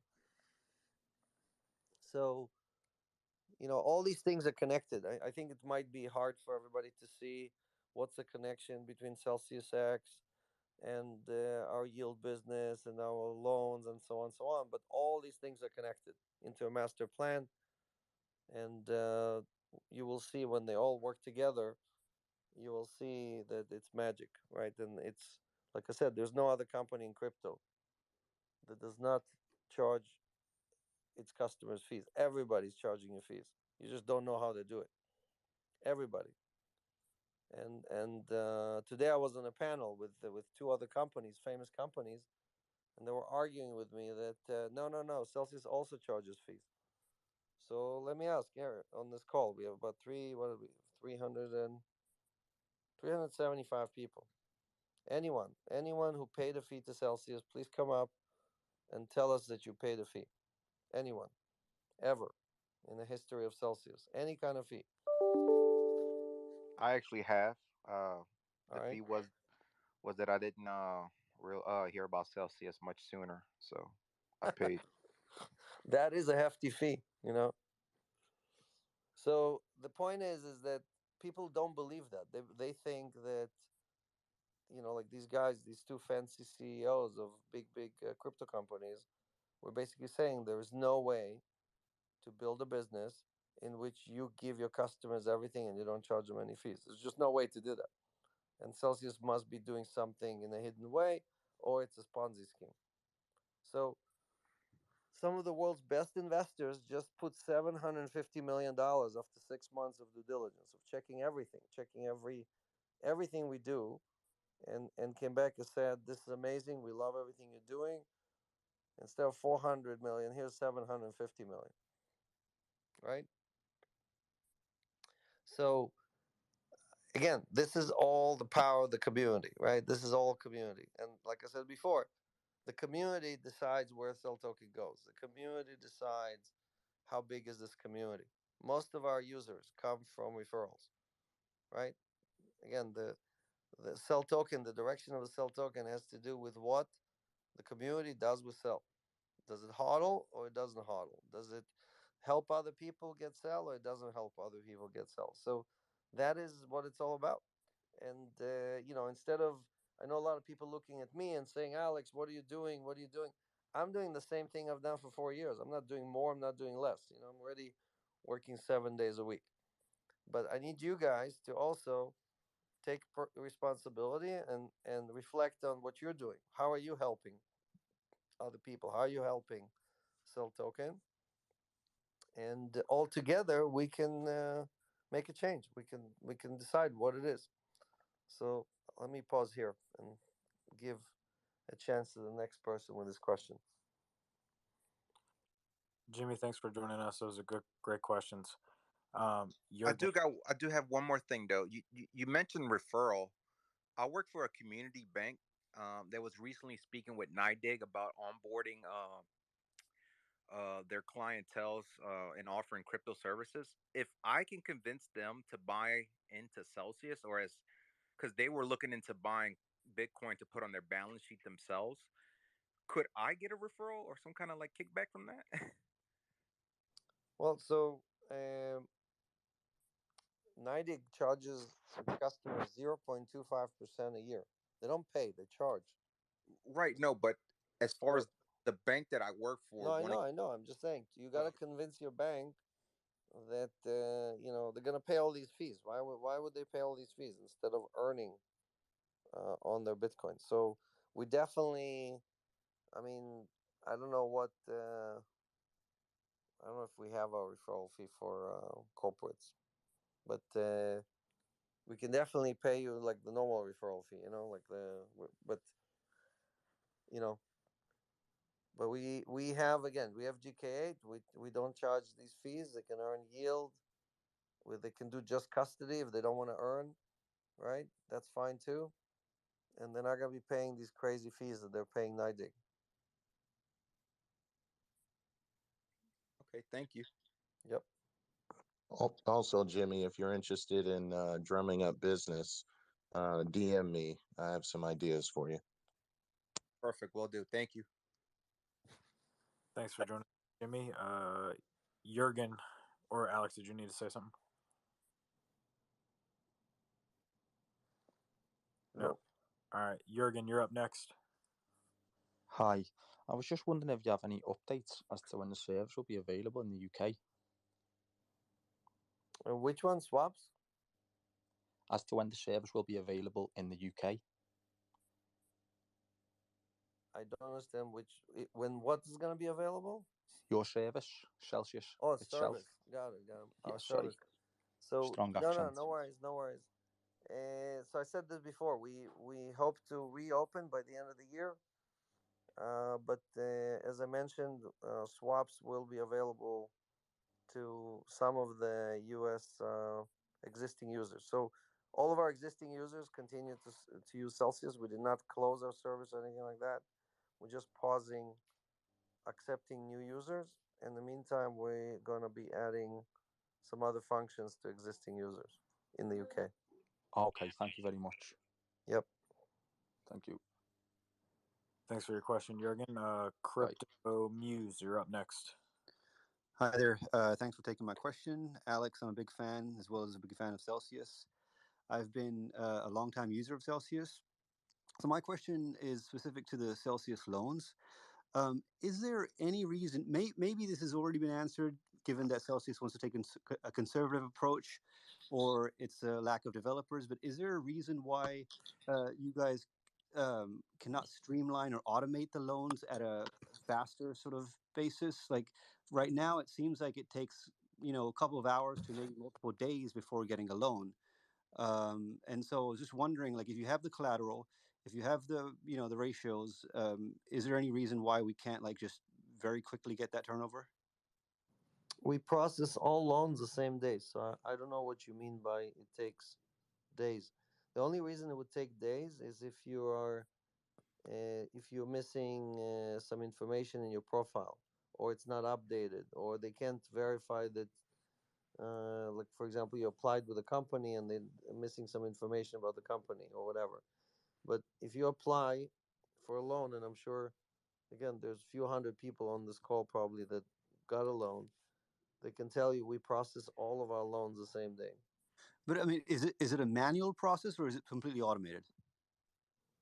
It really depends what you're trying to do. Every loan is different because each jurisdiction is different and what you're trying to do is different, so it really depends what you're trying to do. Some loans are approved instantly.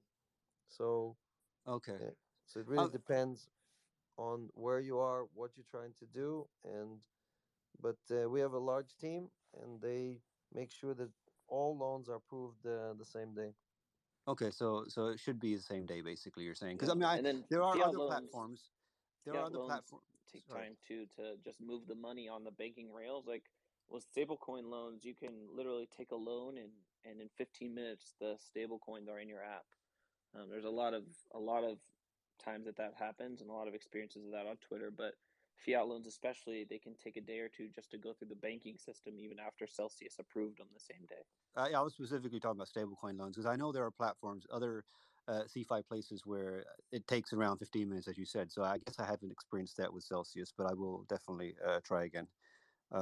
Outside of that, thank you very much. I'm looking forward to all the other features that you guys Again, offer. just look at the rates that they charge you, right? So again, I don't think anyone matches the Celsius rates, and many of these people have hidden fees. Like BlockFi charges you 2% origination fee, so they tell you it's $4.95, but really it's $6.95. And if you only took the loan for 6 months, then it's $8.95, right? Because you paid the 2% upfront, so it's really like 4%. Yeah, Instead, no doubt. Your rates you are definitely gotta. the lowest. So there's the main advantage was it doesn't matter if it's 15 minutes or 20 minutes. That doesn't make any difference. The key is how much is it going to cost you for the life of the loan? Is this company trying to help you, or is this company trying to take stuff out of you, right? And trying to. I know some other companies that brag about their loans, how quick their loans are, but they're just as quick to liquidate you, right? So go on Twitter and take a look at Nexo and see how many people got liquidated without any notice, without any nothing. They just liquidate, and then because they make money on liquidating, right? And they give you like the worst rate, and everybody complains about, well, why did you go there in the first place? They've been doing that for 4 years. So how fast it is definitely not the measure by which you should select a vendor. Yeah, that's a very solid point. Thank you very much. One quick last question. I'm in the state of New Jersey. What is the sort of the regulatory situation right now regarding the state? We are continue to provide service to all of our New Jersey customers, and we just got an extension, another extension. So everything is the sun is shining in New Jersey. I was just in New Jersey a few hours ago. Okay, great. Thank you very much for answering my question. Yep. Thanks for coming up, Crypto Muse. Crypto King. Hey, thanks, Josh. Hello, Alex. A quick question. With almost $25-30 billion in assets under management, we paid almost like $1 billion. How do you justify a sell trading volume under $5 million. And the B part is, what risks do you see? And C part is, how would you mitigate those risks? Thank you. Yeah, so there's no question that it's a problem that sell tokens trading so little, and our own success is also our enemy, right? We're a hodler community, so the people that use Celsius are hodlers, meaning they don't trade by definition, right? So you have a very good point, and we understand that, and that's why, like for example, Celsius X is going to heavily use Cell token, right? So we are going to create many use cases for Cell token, new utilities, and we have several of these things in the works. And but you know, it's a very good point that our success of creating a hodler community is also the reason why the volume is so low. You know, what scares me is, what if an adversary dumped some tokens, and here we go, you'll have almost a few $1 billion in your margin calls. How do you deal with that? I mean, Well, we don't have billions of dollars in margin calls because we do very little in lending out Cell tokens. It's not a big component of our loans. It's less than 1% of all of our loans are in Cell token. You understand? So it's not a material. So if somebody think about what somebody has to do. Somebody has to go and either borrow or buy Cell and then dump it, right? And if they dump it, they're gonna crash the price, and you know, we're just gonna buy that Cell token the next week at much lower price. So good. So they lost money. What's the benefit for that person? I guess you partly answered, because if only 1% of your loans is against Celsius, that is insignificant. Versus if that figure was up in 25% and an adversary just tried to play some game So with look, this 60 network. 60% of our portfolio is Bitcoin, 20% is ETH. Then you have about 10% is stable coins, and so on, so on, so on. Cell token is not even in the top five. Okay. All right. But I hope we are able to fix this issue, because it's just kind of very annoying to see with all the laurels that we have achieved, we haven't done anything in this front. So hopefully it will be addressed in due course. Thank you so much. Bye. Well, I gave you the answer. I hope you heard it. Did you hear the answer of how we're gonna fix it? No, I did. I hope Right. that it's taken care of in due course. Yeah. Sure. Right. Thanks. So I said Celsius X is gonna use Cell token heavily. Hopefully by Feb end it should fix then, I guess. Yep. Thanks. That's February, launching February. Yeah. Thanks for coming up, Crypto King. HP, you're up next. What's going on, fellas? How's everybody doing? I got a probably simple question. I know you guys probably mentioned this a lot of the time, but I thought about it before anything too. I just want to say thank you, Alex, for just even doing this all the time, because I play with DeFi, with CeFi and everything, and it's amazing just having the CEO up here answer your questions. And that's why I come over here, because I know you got like sometimes inside information in which other people can't do. And I know there's certain things you're limited saying. So I just want to say thank you. My question was, once your portfolio hits like a certain number, like let's say over six figures, do you guys help with being like accredited investors, or maybe like there's a proper channel that I could go by? Because I heard some people ask questions about that, but I never really like thought about it, and I just been thinking about it right now. Yeah, actually, to chime in on this, I was doing some research with a community member this week, and it doesn't look like the Series 65 route to becoming accredited is going to be viable, because you have to be sponsored by a certain type of financial institution. So unfortunately, we're not going to be able to go that route, but it stands that if you have $1 million in liquid assets or $200,000 a year in income for the two most recent years, you can become accredited. So that's what I'm saying. So even with a portfolio with you guys, like, is there, like, let's just say I do have the 200,000 portfolio with Celsius. Is that something that you guys could help with, or I still have to take my Well, own? it's not it's not that you have 200,000 on the Celsius net platform. It's that you earned, like your tax return has to show 200,000 earned.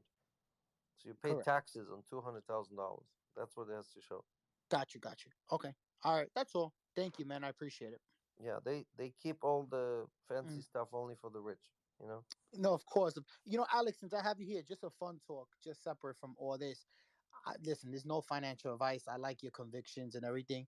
What's your just view on just in general the market and just everything that's going? It's just fun talk. I'm not saying I'm gonna go buy Bitcoin or sell it. I just want to know your view from now to February. Like I actually feel that right now people are getting rid of for tax reasons and stuff like that. They usually do this at the end of the year. Do you feel kind of like that, or you feel like no, I don't? Well, look, we just lost through all the people who were leverage long, right? We cleaned all that up. So there's, again, you have to think of the Bitcoin as like a spring. Sometimes the spring is compressed and it wants to expand, and sometimes the spring is stretched and it wants to compress.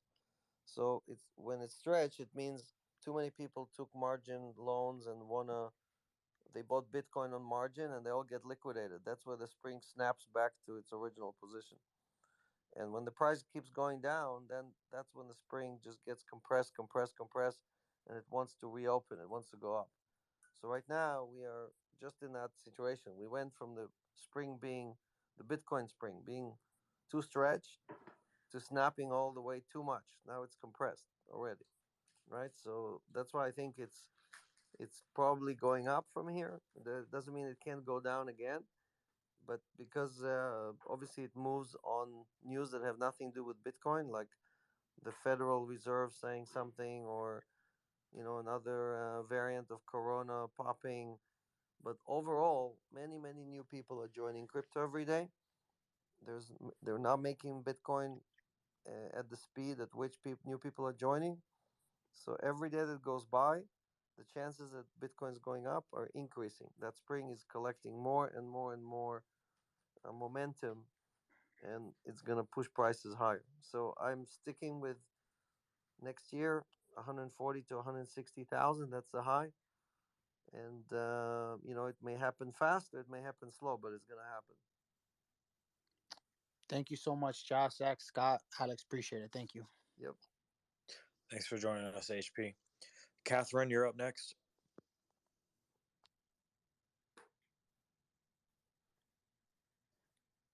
Catherine, if you're speaking, you have to unmute yourself.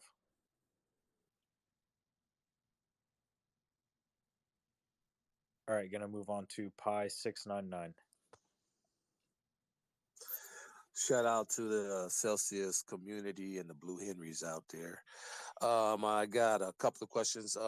One in general for the panel, and the other one for Alex. The first one is anybody's thoughts on Helium HNT network and how that may integrate with maybe any of the platforms or projects on Celsius. And the second question is for Alex. Are you excited about Boba Fett coming out as a spinoff of The Mandalorians?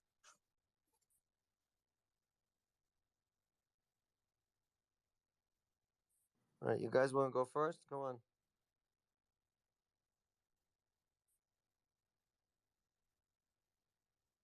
I don't know about that one. I'm not a big TV guy. Well, anything that is a derivative of Star Wars, I'm a big fan. So it doesn't matter what it is. Even if it's a horrible production, I still watch it. So I'm with you on that one.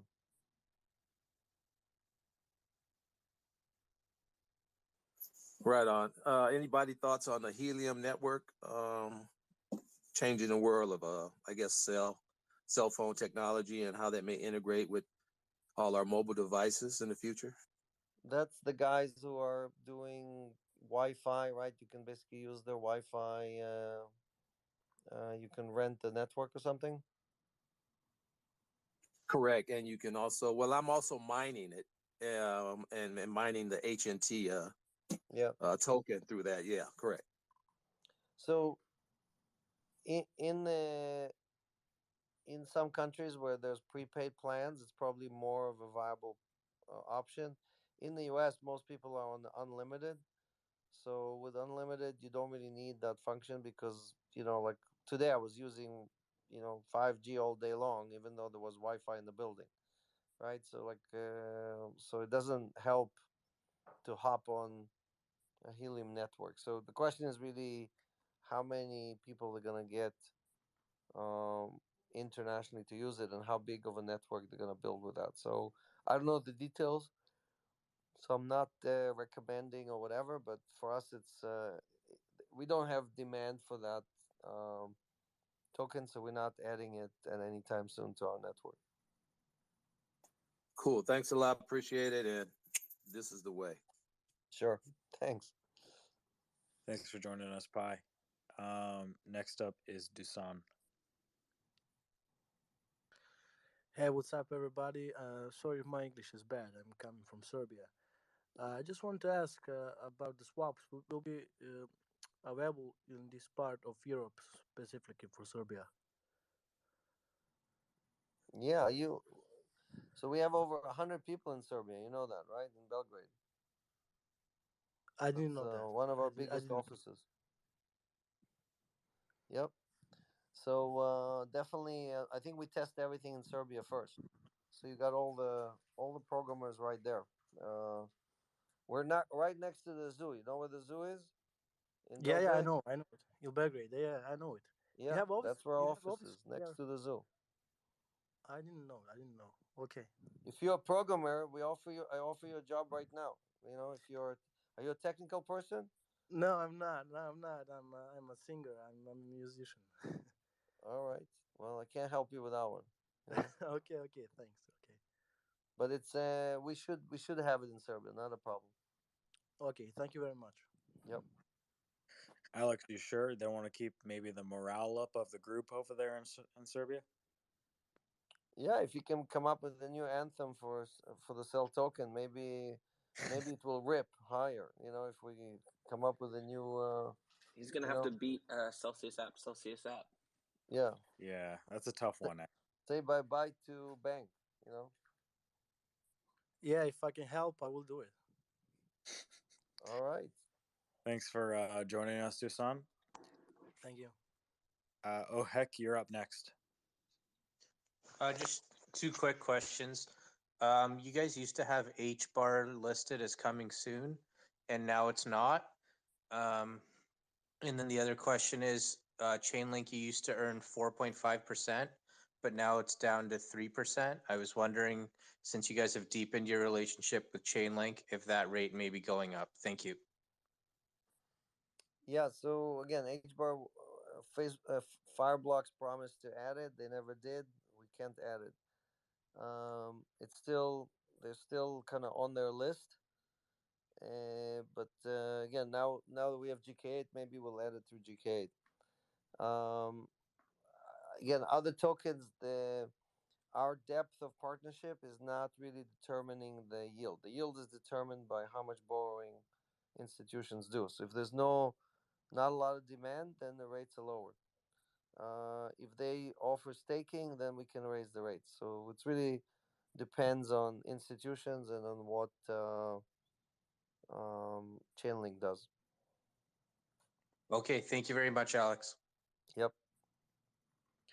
Thanks for coming up, oh heck. Shaheen, you're up next.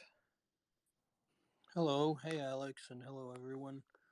I just have a suggestion for the person that asked about the decimal points. I believe his name was Derek.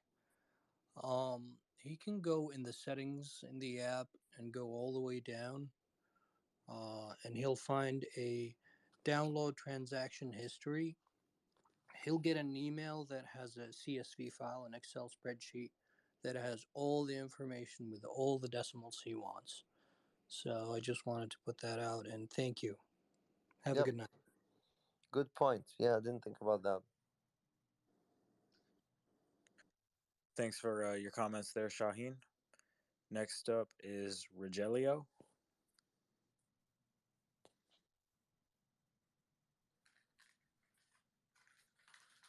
Rogelio, are you there?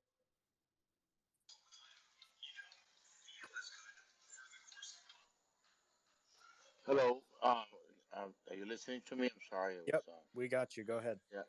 Okay. No, that I'm very thankful for being part of this Celsius community and benefiting and helping to influence and being an evangelist of Celsius throughout Latin America with this concept.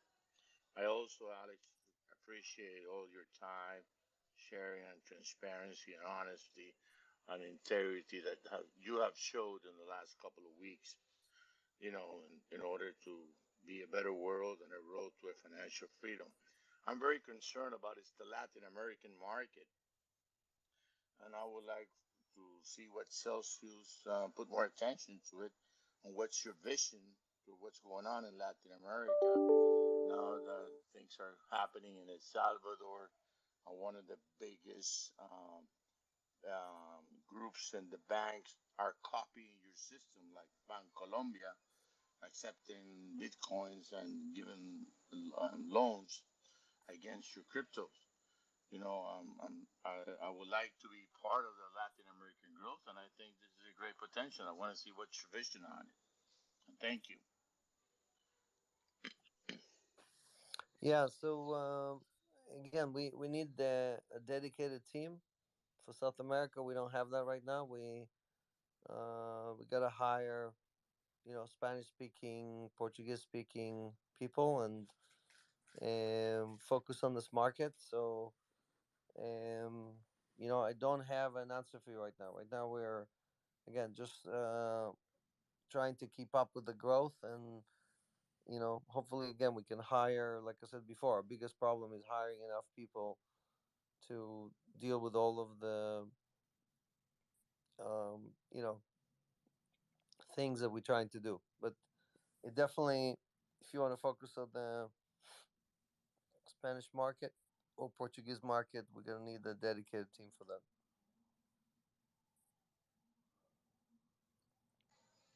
Okay, thank you.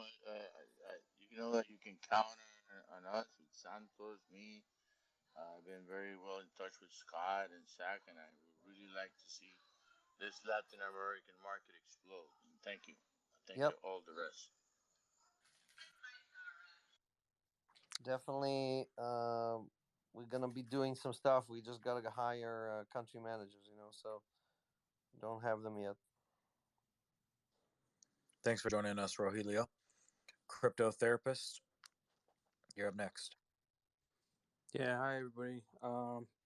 Just wanted to I tweeted this out earlier, but just wanted to share a little loan story from today.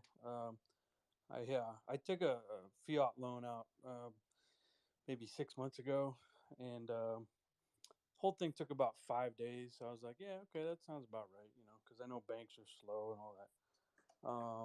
But man, you guys must have ramped it up or something, because I literally applied for a fiat loan on Sunday night, and the funds were in my account this morning. So basically a day and a half later. So I was amazed. Like, I don't know if you sent the loan team down there to crack some skulls at my bank or whatever, but yeah, it was a great experience, and you know, just keep it up. You guys are awesome.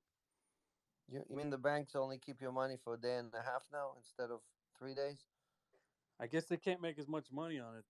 The Yeah, shorter they keep it, right? yeah. No, we definitely thanks for the compliments, and I'll definitely deliver it to Tal and her team. We grew that team dramatically. We're still adding people in Las Vegas and other offices that we have for the lending team. But we have people across all time zones, including like Australia and Europe and US. So we're covering, like I said, we close out all the loans every day, and so wires basically go out the same day. And in this case, in the US, you get the wire next day. If it's international, sometimes they'll delay it up to 3 to 5 days for fiat. For stable coins, you get it same day. Yeah, no, I'd done one other stablecoin loan, and like they said, it's quick, 15 minutes or something. I just expect the banks are going to take forever, so I was like amazed when, like a day and a half later, I'm like, it's not just pending; it's like it's right there. So That was really cool. So appreciate it. You guys are awesome. Thanks for the compliments. And thanks for joining us up here on stage, Crypto Therapist. Dopeness, you're up next. Hey guys, just wanted to say I was on Twitter Spaces, so you guys were having a room. I was hoping that one day I could come to one of your events. I was down in Miami. I had to fly back to New York and have dinner at this new place, Casa Cipriani downtown. And a bunch of the guys with gray hair were asking me about blockchain and crypto, and I brought up Celsius, believe it or not. And one of them heard about it, and we kind of went down that rabbit hole. But the one thing, other than me kind of taking him down that great, let's say, conversation, they were asking me the pricing on crypto, particularly Bitcoin, and just I'll probably, this is my question for Alex, but my answer in short was the amount of energy that mining produces and uses is captured in the Bitcoins. In essence, is its inherent or intrinsic value. But yeah, I just wanted to know maybe if Alex, you can chime in on that, so next time I speak to them, I could have a little bit more of a insightful answer. Well, Brock Pierce hangs out in Casa Cipriani, so you should have dragged him over and have him explain it to these guys. I'd love to do that. So you're asking what the price represents? Like why is the price of Bitcoin 60,000 or whatever it is, 50,000? Yeah. So what you were saying earlier about the spring, I keep an eye out on the amount of leverage out there as well. Obviously, across, or should we say, on the other side of the planet, I'm in New York. With Binance, they were giving people 100 times leverage back. And it caused what it caused in the spring. But yeah, can you maybe give me a little bit more? Yep. So every day the price of Bitcoin depends on are there more buyers or more sellers. So if the price is going down, that means more people are selling than buying. It's that simple. There's nothing else that we can say that all this energy was spent to mine the Bitcoin, this and that, but that is not what dictates the price. So the only thing that dictates the price every day, short term, is are there more buyers or sellers? Long term, obviously, it's the accumulation effect, meaning over a long period of time, are more and more people allocating to Bitcoin or getting out of Bitcoin, right? Over a long period of time. So, like Warren Buffett says, short term it's a weighing machine. It's like a scale, but long term it's a voting machine. You're voting because you believe in it or you don't believe in it. And what Bitcoin has done very well is it accumulated a lot of people who believe in crypto as basically a non-dollar denominated asset, right? So today, if you are worried about the government, I just saw they just gave the military 780 billion. Before that, they printed another 1.3 trillion, right? Before that, they printed 10 trillion. So when they're spending money like drunken sailors, and they don't have it, right? They don't have that money. They just keep borrowing it from the future. Then more and more people every day are trying to basically protect themselves and find a non-fiat denominated alternative, right? Get themselves out of the dollar denominated world or euro denominated world and into a world that does not depend on our government or taxes or military or anything like that. It kind of operates in a completely different environment. And that's what Bitcoin represents. So the price of Bitcoin, you can think of the price of Bitcoin as the amount of people that don't believe in fiat currencies, right? That's what it really represents. Interesting. And just to add to that, I don't know if you saw the Wall Street Journal's panel last night with Musk. they were asking him, what do you think about the spending bill that the government wants to pass? He said, well, if you look, the revenue for the U.S. government is about $4 trillion, and we're already spending $7 trillion. And in essence, the government is a corporation that is, has no sort of recourse. And, if a company was being valued in that sense with a $3 trillion hole annual spend, he was basically saying you should delete the spending bill, you should delete all the subsidies and everything because, yeah, they're devaluing the dollar in essence. So thank you for that explanation. Yep.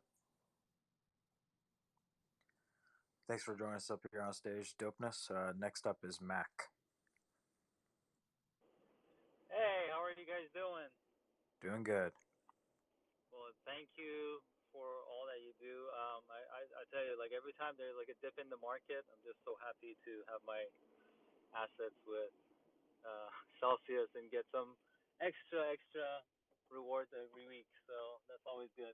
The question that I had was regarding swaps. I've noticed that I cannot swap DAI, and I was wondering if there's a specific reason for that I cannot swap DAI for either to swap to DAI or from DAI. I have to check on that. I don't know why it's excluded. So yeah, I think just for this beta rollout, there you can swap some assets into USDC and then back into it. But the full functionality of the swaps isn't out yet, so I think that'll come once it's more deployed. But you're one of the lucky ones. So how is it swapping? Did you compare it to some of the other services, apples to apples? I mean, I usually do use Coinbase Pro, so I love that there are no fees and it's super quick because it just shows you the timer and then gives you that updated price and you tap it and boom, it's done. So it just looks so simple and it's really good. That's all I'm gonna say for now. All right, thanks. Awesome. Thanks for that review, Mac. Maxacoin, you're up next. Hi, how are you? With the new funding round for Celsius, you are doing it Bank to the Future, but we missed the deadline for October, and now only accredited investor can buy it. If you can have some kind of exception from them to everybody, before September, I think everybody that was not American could buy, and now Can you guys hear me? they have Oh, it sorry. back to just accredited investor. If you can have some kind of exception for us, or I don't know. The U.S. on the loan side of things, We'll there do is one a question crash. at a time. One at a time. Sorry. Yeah. So in the U.S., we only can accept accredited investors. So if you are submitting with a U.S. address, then you must be accredited. But if you live outside the United States and you submit with an international address, then they have different rules. So it really depends on, are you a resident or a citizen of the United States or not, and what address you're using.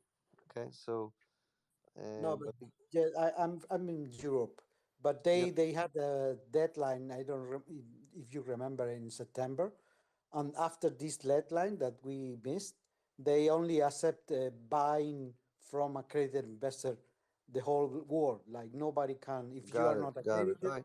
Again, I don't set the rules for them, and Yeah, they I have their own. was more asking if you could We can't. get a It's a deal from regulation. using the old rules for just for you, like. No, we can't change the rules. All right.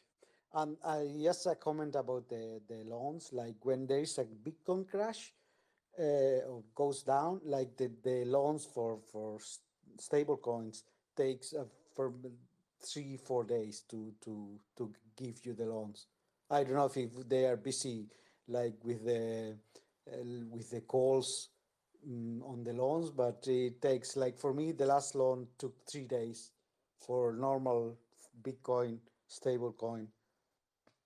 And it's, I don't know, during should be during the crash. I know during the crash we had like 900 loans a day, so that's more than we can normally process. So yes, so if there's a huge crash and a lot of people asking to refinance or take new loans or whatever, then it might get delayed more than a day. But normally it's we close all the loans the same day. okay. Thank you very much. So just be first when you see a crash. You have to jump before everybody to do the application first. You know. All right. Thank you. Thanks for joining us, Mexicoin. Africa, you're up next.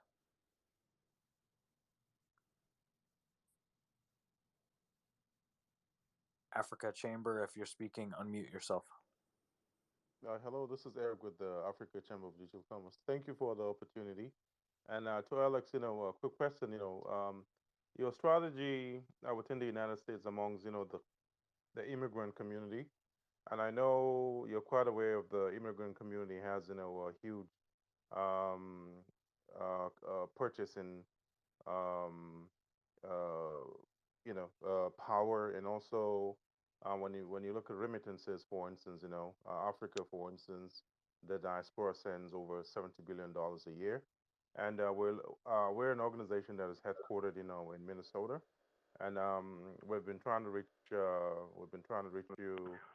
Um, how can we work with you to further enlighten people on Celsius and all the benefits within the immigrant community, specifically the African immigrant community within the United States. I would love to connect with you. I know I've sent you a LinkedIn message. It's still pending.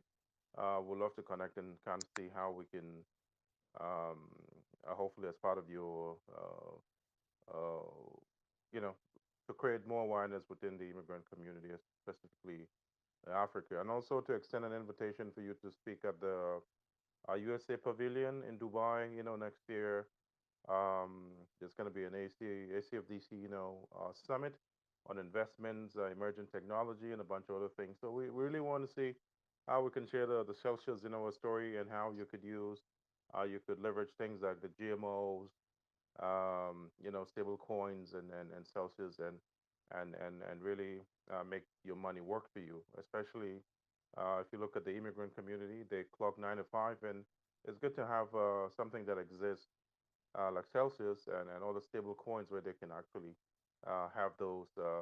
They could leverage it and make more than what they typically would. Let's say in conventional banks. Thank you. Yeah, Scott, you want to take it? Yeah, I was going to jump in there, Alex. We are currently working with a lot of immigrants already here in the U.S. We have several ambassadors that are immigrants and that are doing an excellent job in their communities.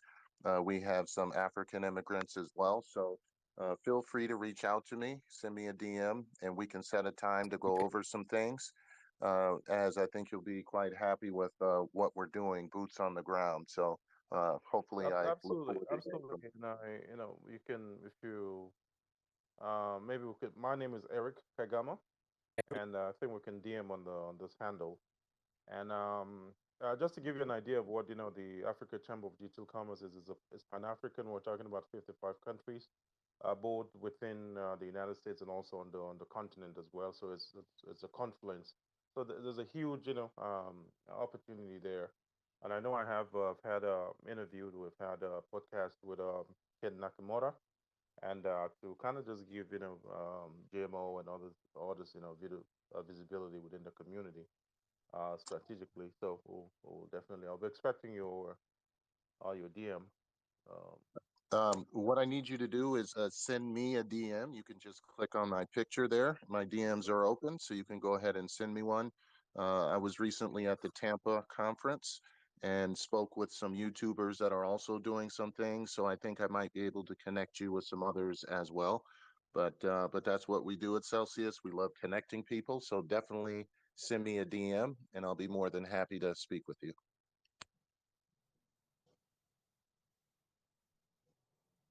Thank you for joining us up here on stage, Africa Chamber. Awesome, I just did. Thank you for the opportunity. No problem. Next up is Stev. Hello, hello. I was wondering if there's interest in supporting like Lightning or liquid Bitcoins in the future.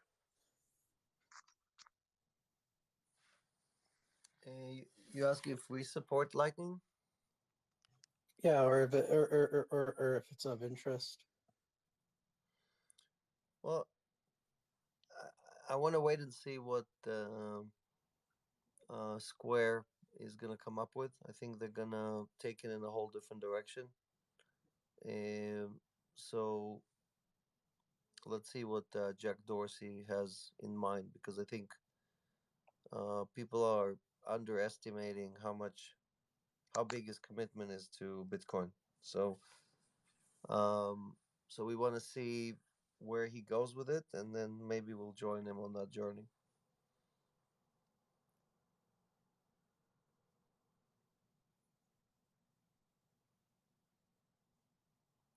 Stev, did that conclude your thoughts? Yeah, that's true. Because I see, because El Salvador, I think, is using the Liquid network and their bond stuff. So I would assume there's going to be a lot more Liquid and Lightning adoption in the future. So maybe the growth and what other people are going to do is going to entice a lot of people. Yeah, again, I'm less excited about people spending their Bitcoin. I don't see that as a good for the people, right? Anyone who bought anything with Bitcoin is sorry. He would love to reverse that transaction. So I think Lightning and other solutions like it should be used more for providing, for example, credit assurance or doing insurance or doing other transactions on Bitcoin, but not necessarily spending the Bitcoin, just using it as a guarantee, almost like a security to do other things. And we love that direction. We want to empower that, but we definitely not trying to get people to spend their Bitcoin. Thank you. Thanks for coming up, Steph. Pandu Hamada, you're up next. Thank you. Can you hear me? Yes, sir. Loud and clear. Okay. Hope everything is fine. I'm speaking all the way from Africa, Namibia. I just wanted to ask, I have a suggestion for Alex. In terms of growing the community, can Celsius Network maybe consider like running weekly promotions where, let's say, on every AMA, every Friday, you look at the past 7 days and then you identify a person who brought in a lot of people into Celsius Network with their referral link, and then maybe give them like a $50 US BTC or $100 BTC award or something. Okay. Is that possible? Well, Yeah. we already pay each person $50 for every referral, not just one in 100. So any referral, you get 50 and they get 50. Or no, I was just looking in terms of numbers. Like if let's say you identify a person within a week who brought in, let's say 300 people in the last 7 days, or you can do it monthly. That person is identified and is given something just to motivate people to bring in your... Yeah, you're saying to recognize them. Yes. Yes. Well, we can definitely do that. So, Scott, if you have some of your top referrers who actually want to be named, some of them don't want to be named, but if you have some that want to be named, I'm happy to recognize them in public. That's awesome. And one thing too is we are working with people exactly like you're suggesting, and we have tremendous success with that. And what I'd like to do is have a conversation with you as well offline to see how we can help you and bring your vision to reality. This is my sweet spot. I'm very, very passionate about this, and it's working very, very well here at Celsius. So Yeah, if you want to send me a DM, I'm more than happy to set an appointment with you to discuss this further. Okay, thank you very much, Scott. I'll DM you. Thanks for joining Thank us you. up on stage, Pandu. All right, last question. Yep. And then I gotta go. Next up is Pankaj. Yep. Hey, hi Alex and team. So I had two questions. One is I'm from India, and I'm planning to take a Fiat loan from Celsius. So is it possible? I don't know if we restrict India, but I think sending dollars into India is a problem. So I don't know. You can apply and see what happens. I don't know if we can or cannot do it. Okay, so the bank transfer would be in terms of dollar, right? And I would get the equivalent INR. Right. I think you can do it in stablecoin, but in dollar may be a problem. Okay. Okay. But One you more can question. try. They'll tell you if it's possible or not. Okay. Okay. One more question was, what is the roadmap for Celsius X network, and how will it align with the Celsius in the coming, let's suppose, a long-term plan for 2 to 3 years down the lane? Yeah. So Celsius X allows basically anyone who's in DeFi, anyone who's participating in, or running on different layer one and layer two protocols to move assets or move value between the different chains instantly, basically natively, right? So you want to move something from Ethereum to Cardano, or you want to move something from Bitcoin to Polygon. Celsius makes that happen without any fees, and the same asset appears on the other chain. So you can just put Bitcoin into Celsius, and automatically it will appear on one of the other chains. And the benefit for that is that many times people need to use these assets either for credit or for loans or for farming or any kind of DeFi activity. And today it takes a long time. There's fees. Many of these assets don't appear. They're not available across all these different platforms, and it's very difficult to create them or to get your deposit back, get your coins back. So we're gonna eliminate all that friction, create many pairs on many different platforms, and this will dramatically expand what people can do on DeFi, right? And this is native, so this will be the only platform that offers it in a native way. So that's the benefit. The benefit to the Celsius community is again that some Celsius members going to want to use the service for themselves, but in general, we will be earning fees from providing liquidity, and those fees will be added to the yields that we already earn from other sources. And a lot of the pairs will also be in cell tokens. So it will dramatically increase the activity that we will have, or the volume that we will have with the cell token. Okay. Thanks, Alex. Yep. All right. Thanks, everybody, and thanks for joining us. Again, if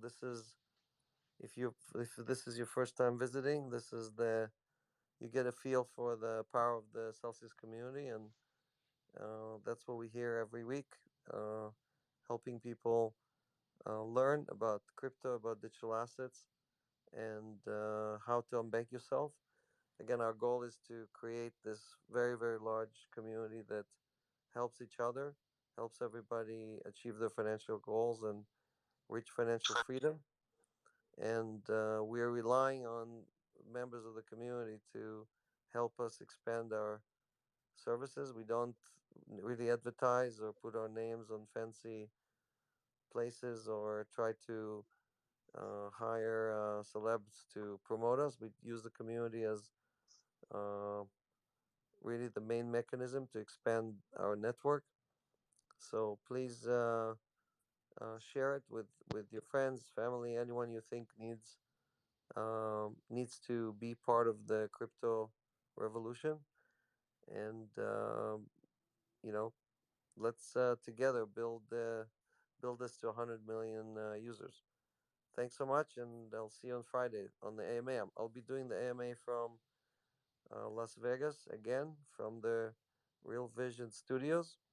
I'm a speaker at their conference, and they were gracious enough to allow me to do the AMA right from their studios in Las Vegas.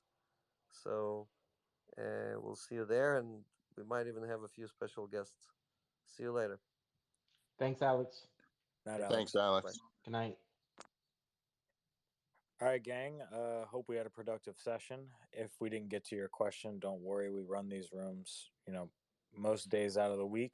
Make sure you're following myself, Zach, Scott, and a few others like South Texan and Celsius Bro as they keep those open dialogues for you guys. Hope you guys got something out of this. Have a great night, and we'll catch you on the next one. Good night, everyone. Good night.